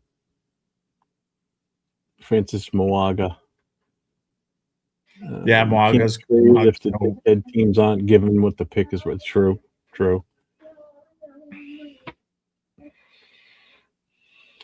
I do like McDonald more than Hunter, to be honest with you. Yeah, me too. Anybody that wants to see, there's a little trick I learned the other day. If you go to YouTube in the search bar at the top and just type in, say, Ohio State defense versus, and then just hit enter, it'll show you every defensive play for that particular game. Won't show you anything else. It'll show you, well, actually, you're going to see the offensive play, but you're going to see from the defensive side. Wait, so if it's Ohio State, you can key in on him and watch him specifically. So it's actually pretty cool how you can do that. What is and this? You can go in YouTube. Oh, really? Yeah. If you type in the search, Ohio State defense versus, and then just hit enter. You may have to do 2025 season. I don't know if it'll break it down that way or not. I don't remember now. Did it the other day, and I was watching. I did it for Ohio State. Did it for Texas Tech. Did it for Big Citrus. I did it for Corleone. I did it for all those and watched those specifically. And that's why I said Corleone grew on me a little bit. Yeah, he's good. A little bit more than Hunter, because Hunter was playing a lot lesser talent. 805 was doing it the other day too. That's where I got the tip from on how to look it up. And I was watching all those. Hunter's still good, yeah, but the talent is just because. Yeah. It seemed like every time he was showing one of these guys, they always all played BYU, and BYU's left their center and their left guard, or I forget the right guard, was getting eaten alive by these guys, like totally blown off the ball. And all I said in the chat was, I said, find out who number 51, what his name is, and make sure we don't draft this guy if he's in the draft, because I don't want him anywhere near the team because he's horrible. God, please. Okay. This account on YouTube cuts it up himself and posts. It's pretty cool, right? It's really cool. I told you, it's a good way to just narrow it down. So even if you want to do, say, Indiana offense versus, and it's the same thing basically. So it's pretty cool. It's different. It's a short, and only like 12 minutes long too, so you don't have to watch the entire game, but you can see every single play. Let's see. Yeah, toss like a rag doll. All right, so we're gonna play this little game here. All right, now Chad's definitely involved in this. It's a what if game. It's going to be changes in Raiders history. Okay, so the what if part. So I'm going to give you a moment in NFL history, or Raider history, because there is one NFL scenario in here where everything went wrong, and we're going to flip it. What if it all went right? How does it change the league, the Raiders, everything? Okay. So I'm going to state what the scenario is. So the first scenario, this is kind of an easy one, but we're going to start off with this one. The tuck rule game. What if the fumble stands and the Raiders win? Do they win the Super Bowl? Does Brady become Brady? Does the Patriots dynasty happen? So what is your what if on that? What do you think?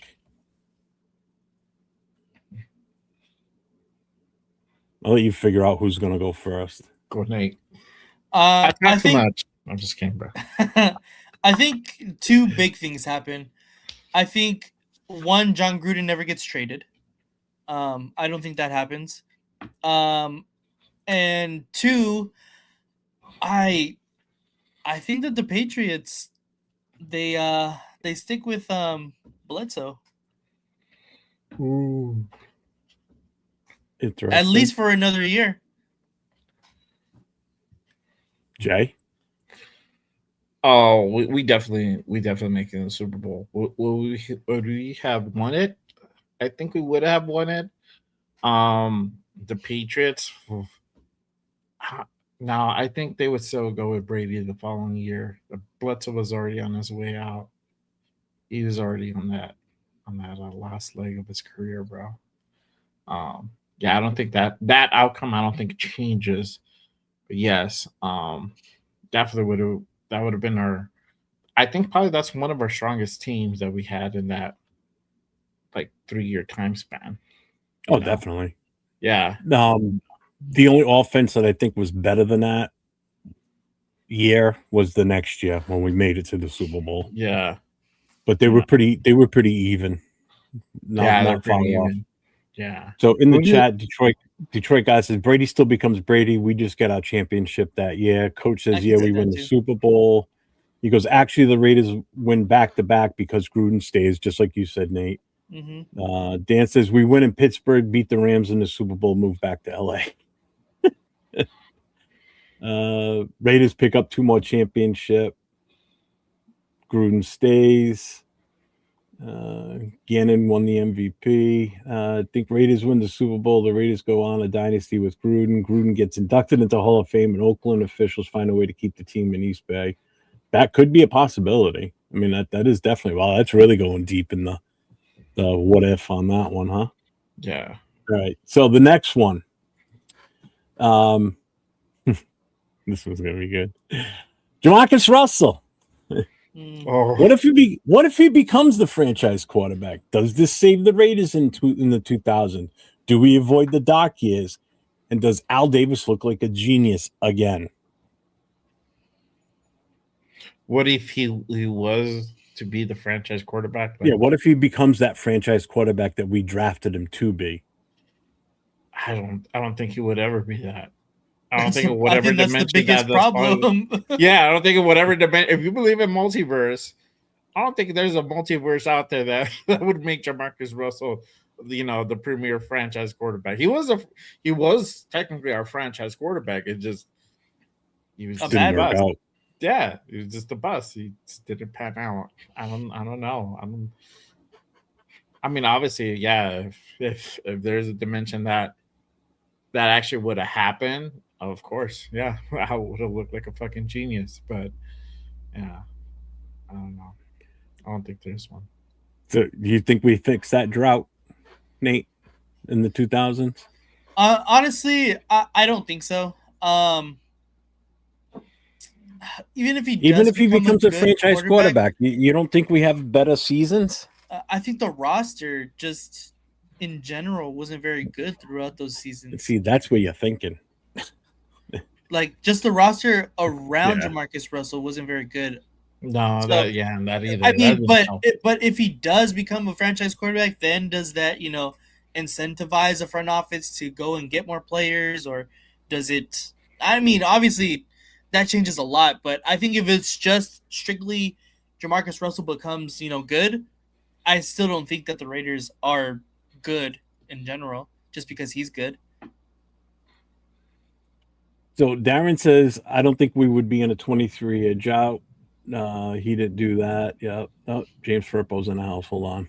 Hit him with this. Raiders. Let's see. Jamarcus Russell, 7-time Super Bowl instead of Brady. Yeah, okay. Seen a video on YouTube about a coach before Madden was coach with. Let's see. Media probably strikes Oko if Jamarcus Russell doesn't bust. He was saying champion. Damn. Jamarcus wouldn't be the franchise quarterback in 3,000 multiverses, but it's a what if. So just say it happened. Jeez.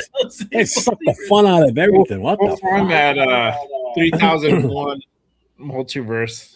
That What's up, buddy Nate? The guy. BPA for life. Oh, then he's not on Mendoza then either.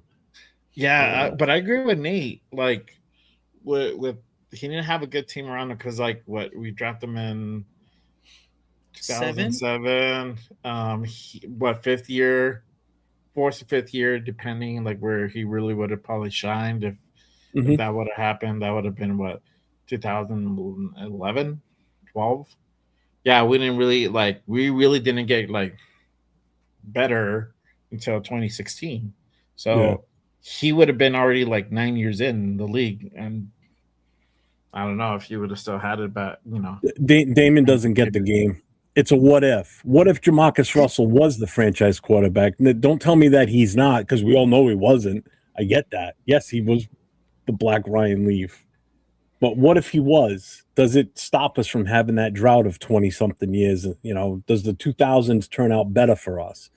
But without that, we're going to move on. Khalil Mack. What if the Raiders never trade him?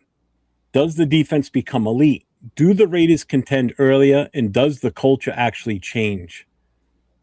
This one's going to hit hard for some people, I think. You want to go ahead and lead it off, Nate? What was the question? Say it again. Sorry. If we never traded Khalil away, where we got better, elite. Oh, fuck. So if we didn't trade him away, right? Does the defense become elite? Do the Raiders contend earlier? And does the culture change? Mi no habla inglés. It's hard. It's hard because without the Khalil Mack trade, although we fucking fumbled for the most part, all of the picks that we got in return, you don't end up with Josh Jacobs. You don't end up with like some pretty significant pieces. So I don't know. I think the first year doesn't get it. I think the first year is better. I think the first year is better, but I don't know if the Raiders ever become 2016 again. Like I don't know if that team is able to replicate that. I think that team was just on a magical run that 2016 year, and I don't know. I don't think it changes much, to be honest. I don't think that the Raiders. I think it does. If we never traded Mack, right? 2 years later, Maxx Crosby's here. But and it wasn't an early round pick, but we still would have probably. We would have been. The reason why we chose multiple defensive ends, the upcoming years, is because John Gruden came out and said, "Oh, it would be nice to have a pass rusher," and he said it multiple times throughout the years. So that's why we went so hard on the defensive end spot. So you don't think that would have changed anything if Mack would have stayed? Not much. I don't think that the Raiders become perennial playoff contenders, perennial, Super Bowl contenders. What about you, Jay? We may have become like the 2000 Ravens. Khalil would have stayed, bro. To be honest, maybe, I don't know, because that's the thing. Like, you're missing out on getting our offense outside of like 2016. It wasn't really that great. Like we had like little blurps here and there. So that's why I said, like, if anything, we probably maybe would have become like the 2000 Ravens, or we're winning games like 10-3 and shit. That type of scenario. But maybe I think we would have made probably more playoff appearances, but I don't know if we would have won the Super Bowl. I don't know. There would have been a lot of other stuff that had to go into it to make that happen. What's up, Justin? Welcome in. Welcome in. That'd be a fucking nasty ass defense, though. That's for damn sure. Yeah, would have been. Just to remind everybody, make sure you guys get to all the channels. You got myself, 401 Rated Jeff, then Jay from Just Rated Babies channel, Nate, LV Rated 10, and Cheeto Linus. Leo is streaming to his channel. He's just not here tonight. So if you haven't yet, make sure you guys do the gauntlet, hit all 4, hit the subs, hit the notifications, and make sure you get over to Nate's channel too. I see Nate's getting a lot of love in his channel tonight with people watching. So shout out to those people that are in there watching. Make sure you guys channel. hit subscribe on this channel, please. Yeah, please do. Let's see. A lot of people are like kind of not wanting to go with the fucking what's up, SoCal Sal, with answering the Mac one. These people are really hurt over that one. Everybody keeps oh, Nate's stream kicked me out. Yeah, when we were playing the thing, he was the one that told me that my stream got shut down. Y'all lost me when you started to talk about trading down from the first overall pick when you all know we need a QB. Mendoza was the pick supporter, and I didn't say that. Get over it. Just two guys. If we were to trade totally on it. away from again, people forget there's other quarterbacks in the draft. It's not that we're not going to want to take a quarterback. We're not sitting up and saying don't ever take a quarterback this draft. There's other quarterbacks. You don't have to take that one. Is the whole point. We already have a quarterback. Yeah, we got AOC 12. We got AOC 12. We're good. We're good. Look forward to seeing. What's up, Hits Boys? Hits Boy, what's up, man? All right, next one. We're going to skip on to the next one. This one's going to hit too, I think. Derek Carr, 2016. What if he never gets injured? Do the Raiders make a Super Bowl run? Does his legacy change? That's the big one. Does his legacy change as a Raider? Do people hate him as much as they did towards the end?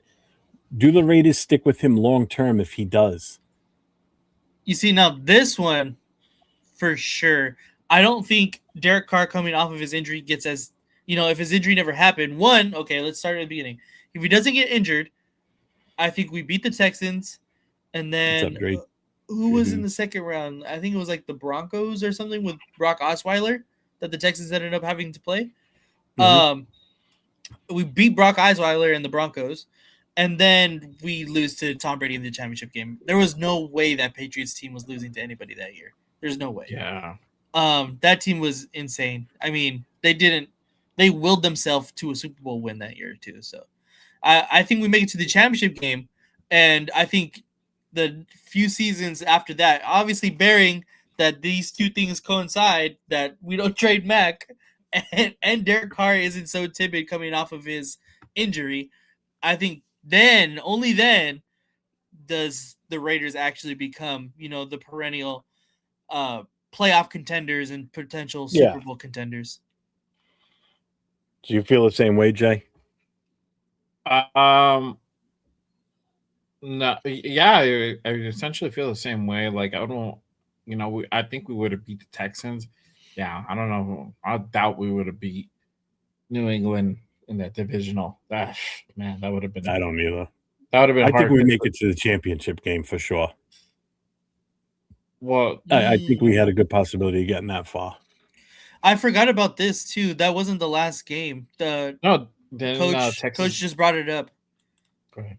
He said, no, listen to me. If Carr didn't get injured, the Raiders beat the Broncos at the last season of the game.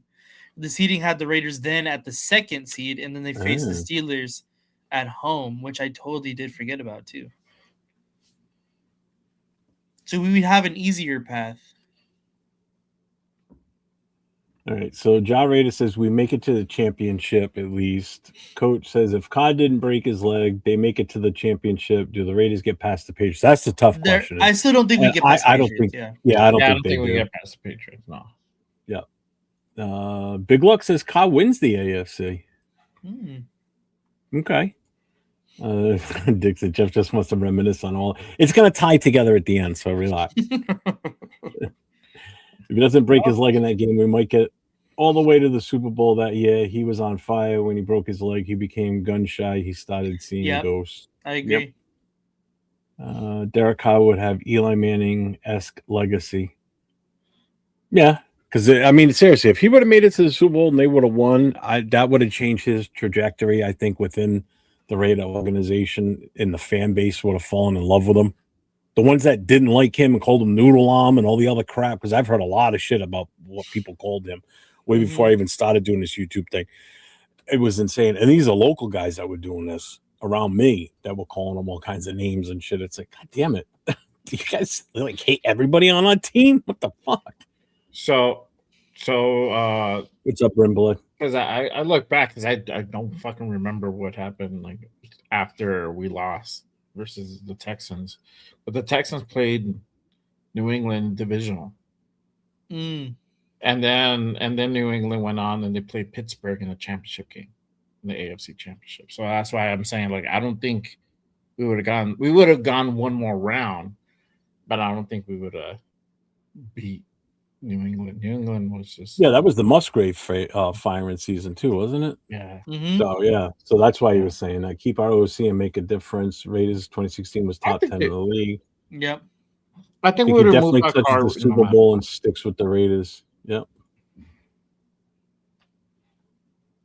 Let's see. They fixed the there we go. Patriots were stacked. Yeah, they were too. Yeah, That's they the only were. downside.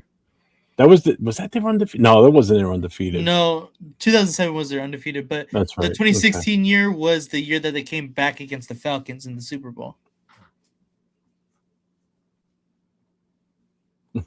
Thanks, Jay. We weren't aware of that, but thanks for filling us in on that. Much appreciated. Check back with me on Friday nights if you're a fan of another team, which obviously you are. Well, I don't know. I mean, because some fans apparently don't want to see the Raiders win, even though they're Raiders fans. So who knows anymore? I don't know. Fucking lost after tonight. Everything just blended together. All right, so everybody pretty much is in agreement then that we go further, but some say we do win the Super Bowl, some say we don't. Now this is going to be an NFL one. Marshawn Lynch goal line. What if the Seahawks give him the ball in that game? Do the Seahawks become a dynasty? Does Russell Wilson's legacy change?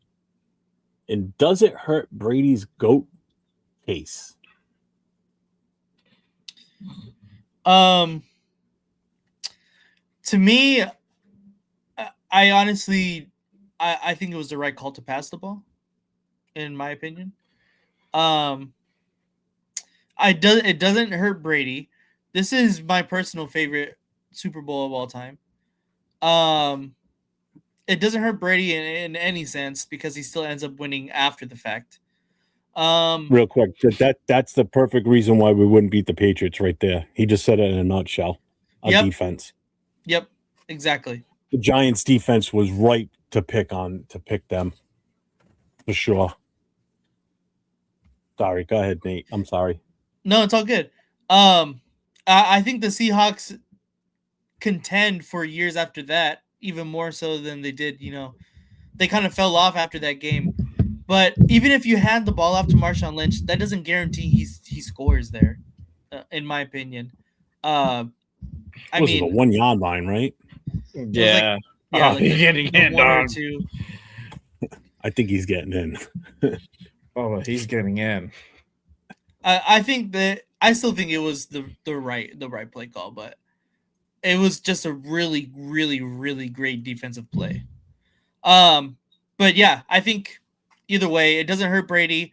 I think the Seahawks still go on to contend for a couple more years. But I think everything kind of just stays the same. It's just the ending of the game is just different. Jay? Bubba. Marshawn's getting in like that quarterback on prom night, bro. You already know what time it is. Yeah. It's gonna happen. But I don't think they would become a legacy, a dynasty. I don't know if it would necessarily hurt Brady's legacy. Doing everything he did later on in his career.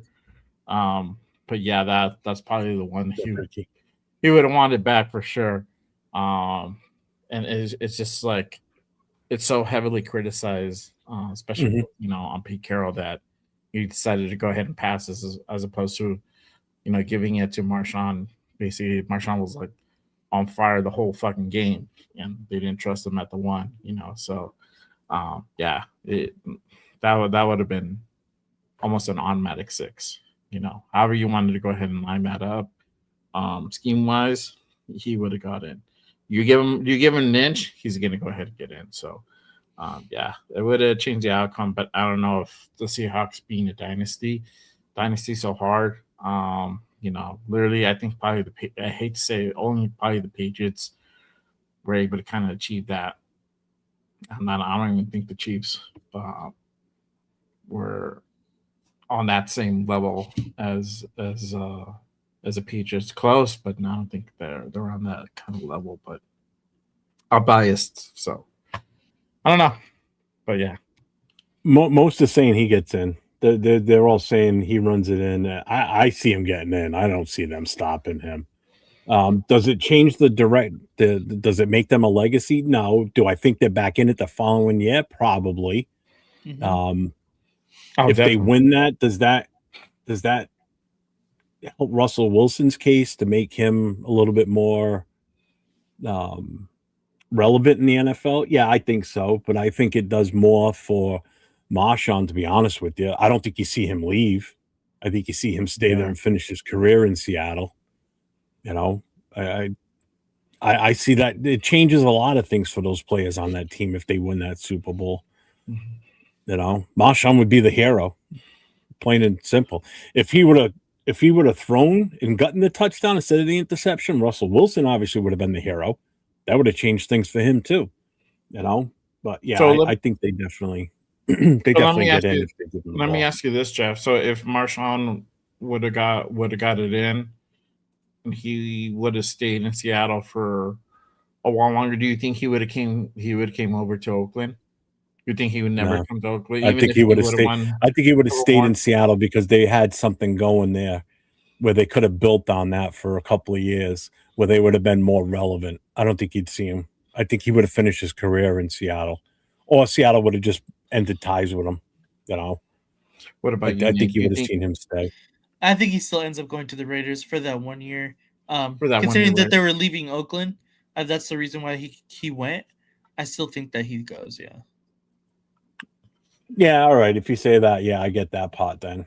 But I still think he would stay because I think they would offer him the money to stay. That's the whole thing. Yeah.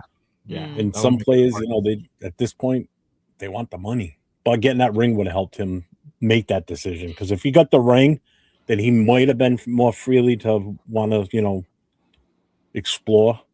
So what's up, Rorschach? Welcome in. He goes, yo, Jay, Nate, Jeff. I had a shitty day at work, so I was unwinding the Beatles, Abbey Road, and Pink Floyd albums in 5.0. And now you're listening to our beautiful voices. Yes. So what a way to cap your night off. You lucky son of a bitch. Hey, yeah, man. Sorry you had a shitty day at work. I feel you, bro. Hopefully, we can entertain you a little bit and make it a little bit better. I did select this one. I was kicking it around whether I wanted to ask this one or not, but I've decided based on how everything's going tonight, I don't care. If someone gets pissed off about it, I don't really give a shit. Henry Ruggs. What if situation never happens? Ooh. Does offense become cooking? He was cooking before. Dude. Yeah. So what if the situation never happens? Does the offense become explosive? Does it change defenses played against us? And does it help Kyle long term? I got one more after this, and then we're done. Oh, that's hard. I honestly, that means that 21 team is even better than the playoff. They made the playoffs that year. It did make the playoffs that year. Mm-hmm. That means that 21 team is even better, which is so crazy. Oh, we would have gotten past Cincy, bro. Oh, 100%. For sure. For you, I think somebody mentioned Cincy in the chat earlier too about the whistle. I didn't bring it up because it's not one of the ones we were talking about, but they did say that. I don't think the whistle would have even played a factor, bro. Because I think we would have probably been more decisively. It wouldn't have been as close. We're like, fuck, it's back and forth, Because Ruggs did change the game. Yes, he did. He definitely did. We're not playing that one tonight. The Bo Jackson one. I was going to put that in there, but I decided not to. There's a lot to that one if you think about it with the Bo Jackson one. Oh yeah, and then you could have quantified that. It's But let's tough. get back to the Ruggs thing. It's tough because I mean Bob Ruggs. Oh, Ruggs. It's tough because does that mean? I mean, John Gruden still gets fired. Like, does the potential? Does the potential of that team like go past that year? Anyways, because he gets fired, we still hire Josh McDaniels hypothetically. So, like, the potential of that year is only for the rest of that year. You know, I mean, I could completely see that too, but oh man, I think for that season we at least make it to the divisional round, which I mean is very successful for the Raiders franchise at this point. Well, here's the thing with that season, right? So Gruden resigns. He didn't get fired. He resigns. Bisaccia takes over. Then the Henry Ruggs thing happens while Bisaccia is in charge. Okay? So if it didn't happen, that's Bisaccia taking these guys further in the playoffs. This is where this all can change now, too. Does that solidify him to get hired as the actual head coach? And how does, because he's already there, he's the one that's putting these guys in the position now because he's now the head coach. He is still working off the Gruden system. He is still using the same coaches that Gruden hires. But if he gets hired as the full-time head coach, well, full-time, not like there's a part-time head coach out there, but if he gets hired as the actual head coach, does that change the trajectory going forward? Are we in the same position we're in now? You know, with all these, with all this crap that's happened since that incident. Because since that incident, the team's just shit, you know, been crap. Yeah. You know, I this think is it's the the brightest same. it's looked for us. I think it's the same because I truly don't believe that Rich Bisaccia was the right choice at head coach. I do think that Mark Davis had the right idea in bringing in someone like Josh McDaniels. It's just that obviously he was a shit head coach. I think he had all the right, thoughts and intentions behind the Josh McDaniels hiring. It just so happens that it was fucking Josh McDaniels, Do you agree with this statement? I don't think his rescue so relied on speed way too much. Yeah. But see, the thing is, everyone around that wide receiver core, you needed Henry Ruggs at that speed spot because you had Hunter Renfrow who could run every route. You had Zay Jones too that can attack the middle. And honestly, all of those receivers had a very good year that 2021 year. Darren Waller, another receiving threat at the tight end position. A healthy Darren Waller. Exactly. So that's what makes the Henry Ruggs thing so intriguing because they kind of put the entire offense together. And that was Josh Jacobs back there running the ball too. Yep. So you had the running back, you had the tight end, you had the deep threat in Ruggs, you had the sure hands over the middle with Renfrow. You had an offensive line that kept Carr pretty much upright. Mm-hmm. The weakest thing was probably our defense, to be honest with you. Because what'd you have? You had Maxx. I'm trying to think. Maxx. That was Yannick year. Yep. Okay, so you had those two. You had the end settled. Who was our tackle? What's his name? Denzel Perryman, who led the league in tackles that year. Oh yeah, Perryman was right. fucking. You're right. We did have him. And we had oh my God, what the hell was that guy's name? The offensive tackle. We had him. He was ancient by the time he left us. Oh, Trent Brown. No, offensive, defensive tackle. Oh, defensive tackle. Tillery. Tillery. We had Solomon Thomas that year. We had who else did we have? Was that the first year of Abrams? No, not Abrams. Oh, I know who you're talking about. Jefferson? No. Quentin Jefferson? No. Yeah, I think it. Are you sure? No. We just it was 2 years ago was his last year he played with us. He was like 38. I don't remember. Don't know. I'm trying to think of who of our secondary was that year. I know we had a Jonathan Hankins. No. Nutty Raider Nate said. No, it wasn't him. You sure? Jenkins. Oh, Jenkins. Jenkins. Yeah. Oh, yeah. Damn, we said. Like you said, Hankins. That's why I said that. Jenkins. That's what it was. Jenkins. Yeah. That's what it Dan was because said he was there then. Yeah. Shout out to Dan. He got it. Jenkins. Yeah. That's interesting. I that's one of my favorite teams, obviously, because it's one of our most successful as of recent years. So, well, look at this one here. All right, so 2021, we finished 10-7. So on our offense, we had Derek Carr, Josh Jacobs, Nelson Aguilar, Darren Waller, Jason Witten, Henry Ruggs. Offensive line was Rodney Hudson, Gabe Jackson, Sam Young, Denzel Good, and Colton Miller. On the defense, we had Pharrell, Hankins, Malik Collins, Maxx Crosby, Corey Littleton, Nick Kwiatkowski. Oh, Nick Kwiatkowski was good too. Yeah, Nicholas Morrow. In the secondary, we had Mullen, Lawson, Jonathan Abram, Eric Harris, and our return men were Jalen Rashad and Hunter Renfro. Yeah. Yeah. I like that team a lot. Yeah, that was a really good fucking team. No, I'm sorry. No. I take that back. God damn it. I fucked that one up. Hold on.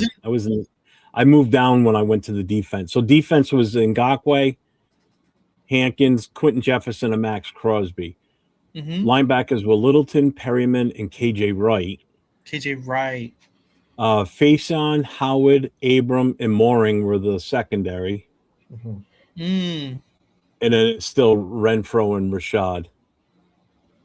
Yeah. Oh, I got the receivers wrong too. I was in the wrong. I was gonna say, yeah.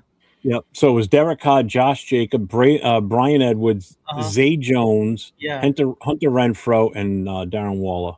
Because Ruggs was already off the team at that point. Are you sure that are you sure you got the offensive line right too? Because I don't think you got the offensive line. I got that one wrong too.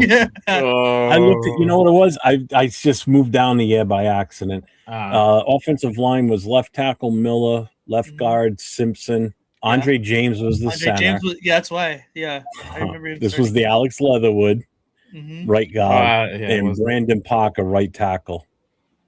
Yeah. So that was a pretty stout team, I thought. At 10-7 with all the shit that we went through. Yeah, we did have Deshaun Jackson. Yeah. I like Deshaun. That awesome Cowboys game on Thanksgiving. Bro, I was there. That was fucking sick. I was like, Such oh, a good Cowboys game. As soon as I'm sitting down, these motherfuckers decided to fucking launch it. I'm like, God damn it. Like, I barely caught it, bro. I had to look up at the replay for the whole thing. Like, oh, shit. Yeah, see, they had it right. I was looking at the wrong. I went down a year after I started looking at it. I fucked that up. Sorry, guys. Jenkins, Hankins, Hanky Panky, whatever. All right, so we'll do the last one and then we're done. Raider QB drafts. What if the Raiders hit on QB picks? How many playoff runs? How many division titles? Are any Raiders a dynasty instead of rebuilding? So you look at the quarterbacks that we've drafted in the past. If any of those would have hit. See, that's the problem is the Raiders don't choose quarterback often and not in a significant draft spot. So at least not while Al Davis was around. Well, I shouldn't say that. Because just in general, they don't really. Just in general, like Derek Carr was our highest draft spot. He was in the second round. Yeah, that's kind of a bad one. Now that I look at it, that was a kind of a shitty question. But I agree with Nate on the Henry Ruggs thing. Like, I think that we would have beat Cincy. We would have moved past them. But I think I don't think Mark would have taken that flyer to keep Bisaccia on. Imagine a Raiders-Rams Super Bowl in Los Angeles. Holy fuck. That's what we missed out on. That's what we were robbed of. Robbed Yeah, of. Damn it. Well, if you go back and look at some of what we took and what we could have had, you get Calvin Johnson, Aaron Rodgers. Yeah. My God, Adrian Peterson was another one. We could have had him. I forget who we took in his place. I can't remember off the top of my head. There's so many that a player that was drafted after us was just like, are you shitting me? Mahomes is another one. Mahomes went after we had picked already, So I mean, it's the what could have, the woulda, coulda, shoulda shit. Fitzgerald, yes, Fitzgerald's one, Megatron's one. Megatron's Calvin Johnson. I forgot. I looked this up the other day too. What we took instead of Fitzgerald. Oh, fuck, who the hell was that? Dan said Gallery. Yeah, that's what it was. Fitzgerald and Gallery. Yep. That fucking guy. Mm-hmm. I need to buy a jersey. Rodgers over It ain't gonna be that one. I'm done with that fucker. Yeah, it was insane. So Tyree. Before we get out of here, basically this whole what if game, it's on, this is a franchise that's built on what could have been, but maybe we're finally heading towards what will be, so that's why I kind of wanted to do a what if type of thing, because put all that shit past us now, do the what ifs, what changes the narrative for us, so what could have been, what should have been, now is what we could be, what we will be going forward. Let's get back to that commitment to excellence, get back to the just win, baby. This is where this starts to feel that we're starting to build that momentum a little bit. On paper, we look really good right now. Mm-hmm. Until the season starts, then things will start to really heat up and we'll get a better feeling for where this team's going forward. So before we get out of here, Jay, you got any final thoughts you want to throw out there before we bail? I mean, for the whole commitment to excellence thing, I think like Q said it best. Right now it's just a thought, bro. It's not even a thing anymore. Until we start winning, it'll become a thing. So we're, this is the first step in building the foundation to that. What if that's right? I think we're in a really good path. We've done right now, as up to this point, majority of the decisions have been really good. Not all of them have been great, but most of them have been good. Clearly different from last year. And that's kind of what I was hoping for. Was us making a big splash in free agency. That's what we said. That's what was done. We did that. So now it's like looking on towards the draft, right? If Fernando's going to be the pick at 1, cool. Who's going to be in the second? Who's going to be in the third round? So on later rounds as well. And just building this team up. Even after the draft, they're not going to stop building the team. We're still going to pick up guys. We're still going to have late additions. So it's very exciting how they're going to really piece this team together. But obviously the telltale is going to be week 1. Week 1 is going to be the telltale how this season's going to go. But like I said, and I keep saying until the season's over, don't have any major expectations aside from us just looking better on the field. That's it. Us performing better on the field. That's really the only expectation we should have. Win losses shouldn't be a real factor right now. Let Plant and Spy Tech really put this team together. And there's some guys that are not going to work out this year, and that's a given. That's on any team. And some guys are probably not going to be here after this year. We'll get it right. That's why this is a 2, 3 year, 4 year thing where we'll start seeing results, year 3, year 4, year 5. So I'm excited. Just real quick. Definitely. I mean, it can only go up from here. Don't say that. But again, what Coach said here too, a true Raider fan doesn't forget that stuff.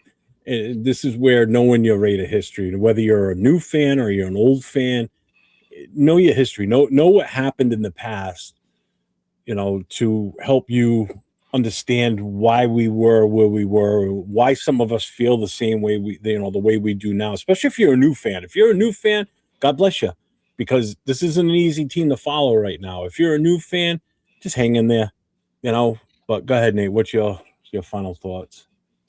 No, I think Jay summed it up perfectly, and I think that the show kind of spoke for itself. Really, it's just make sure to like and subscribe, everybody. we got a show tomorrow. Me and Jeff will be back on tomorrow with the Raiders Coast to Coast, and you can hear us chat your guys' ear off even more tomorrow. So make sure to tune into that. Jay, what do you got coming up? You got anything coming up this weekend? No, not this weekend. Just make sure you guys go ahead and pull up next week for Raiders Unfiltered, unless something happens. I know we hired the QB coach. I'm like, we'll save it for today. Talk about it today. But Tuck Rooker, it did. But like Nate said, we'll be him and I will be on tomorrow night, 10 o'clock Eastern, 7 o'clock Pacific. With Raiders Coast to Coast, and then Friday night I'll be on with my No Huddle show. So again, anybody that's a fan of any of the 32 teams in the NFL, I do a phone pull-up show. So phone number's right there underneath me. Save it. You can call and leave a voicemail. We listen to them on air. So you call that number 401-830-9189. And then Saturday night, same phone number. It's Raider Nation Voices with myself and Jason, Raiders First Downs. So make sure you guys hit all the channels here tonight. If you haven't, make sure you get over to LV Raider 10 especially. We got to get his numbers up there too. So see just the final moments here on the show. What do we got?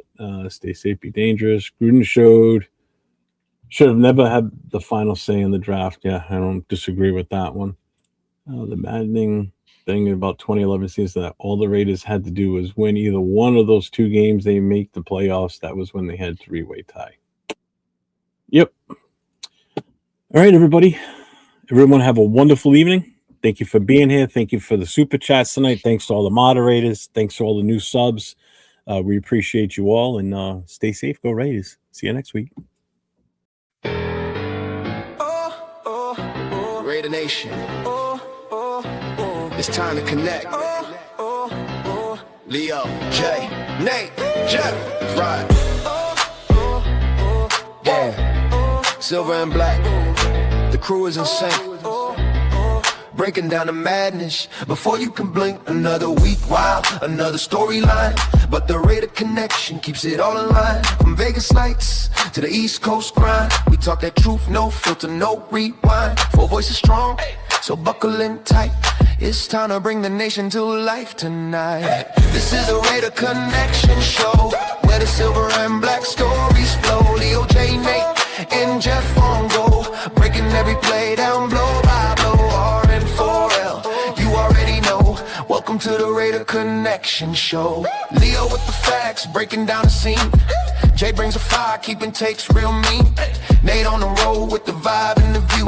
And Jeff swings heavy when the nation needs truth. Wins or losses, we show up proud. Raising Raider Nation, loud and loud. Hit that chat, pull up, don't wait. This is family, this is connection, this is fate. Silver shields up, the energy grows. Four voices united everywhere that it goes. Every first down, every heartbreak hit. Raider Nation stay locked, we don't quit. This is the Raider Connection show, where the silver and black stories flow. Leo, J, Nate, and Jeff on go, breaking every play down blow by blow. R-N-4-L, that's how we roll. Welcome to the Raider Connection show. So grab your drink, hit subscribe, let's ride. Raider Nation strong, we never divide. From kickoff to the final echo, you're tuned into the Raider Connection show. Hey!